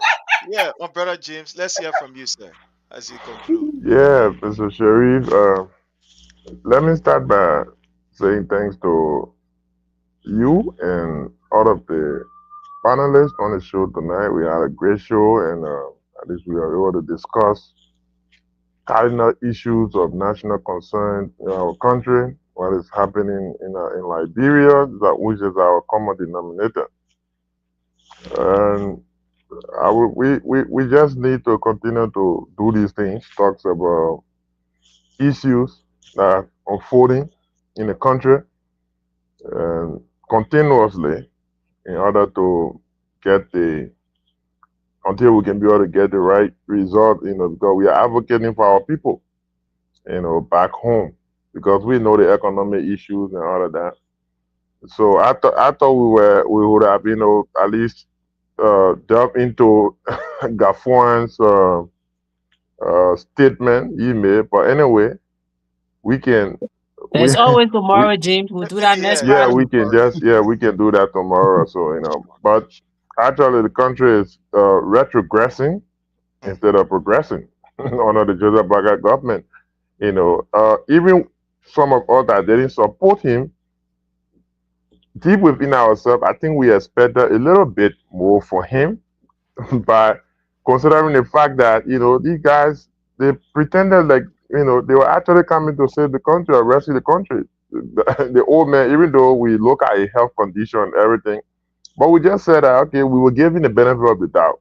But he has proven that he's not ready for anything that moving the country forward. So it's carrying the country backward, even backward from where President Weah met the country. It's unfortunate because President Weah was doing a lot of other things and he carried the country forward. Like my brother Frank said, the next government that will come, they will take them maybe 12 or 24 years to undo maybe the mess or so that have been created or is being created by the newly party-led government. We look at our economy now. I think the finance minister is telling us that we should pray. So I told him that we have prayed, but if nothing is happening, then it means that he has to use his own financial know-how to solve our economic issues. But any which way, Mr. Sherry, thank you for the show. Thanks to all of the panelists. And I'm happy to be here tonight, and I hope I will be able to join the conversation anytime I have the chance. Thank you so much. And I want to use this time to extend my thanks and appreciation to all of you for taking the time off to be here. Thank you so very kindly to also our followers and our listeners. We want to say thank you so very kindly. May God bless you. Until we meet again, have yourself a God bless day, and thanks to all of you. Good night. Good night. Good night. We want to encourage those who want to remain corrupt and steal money, that I beg them. The money should be used to bless our people. Thank you and God bless.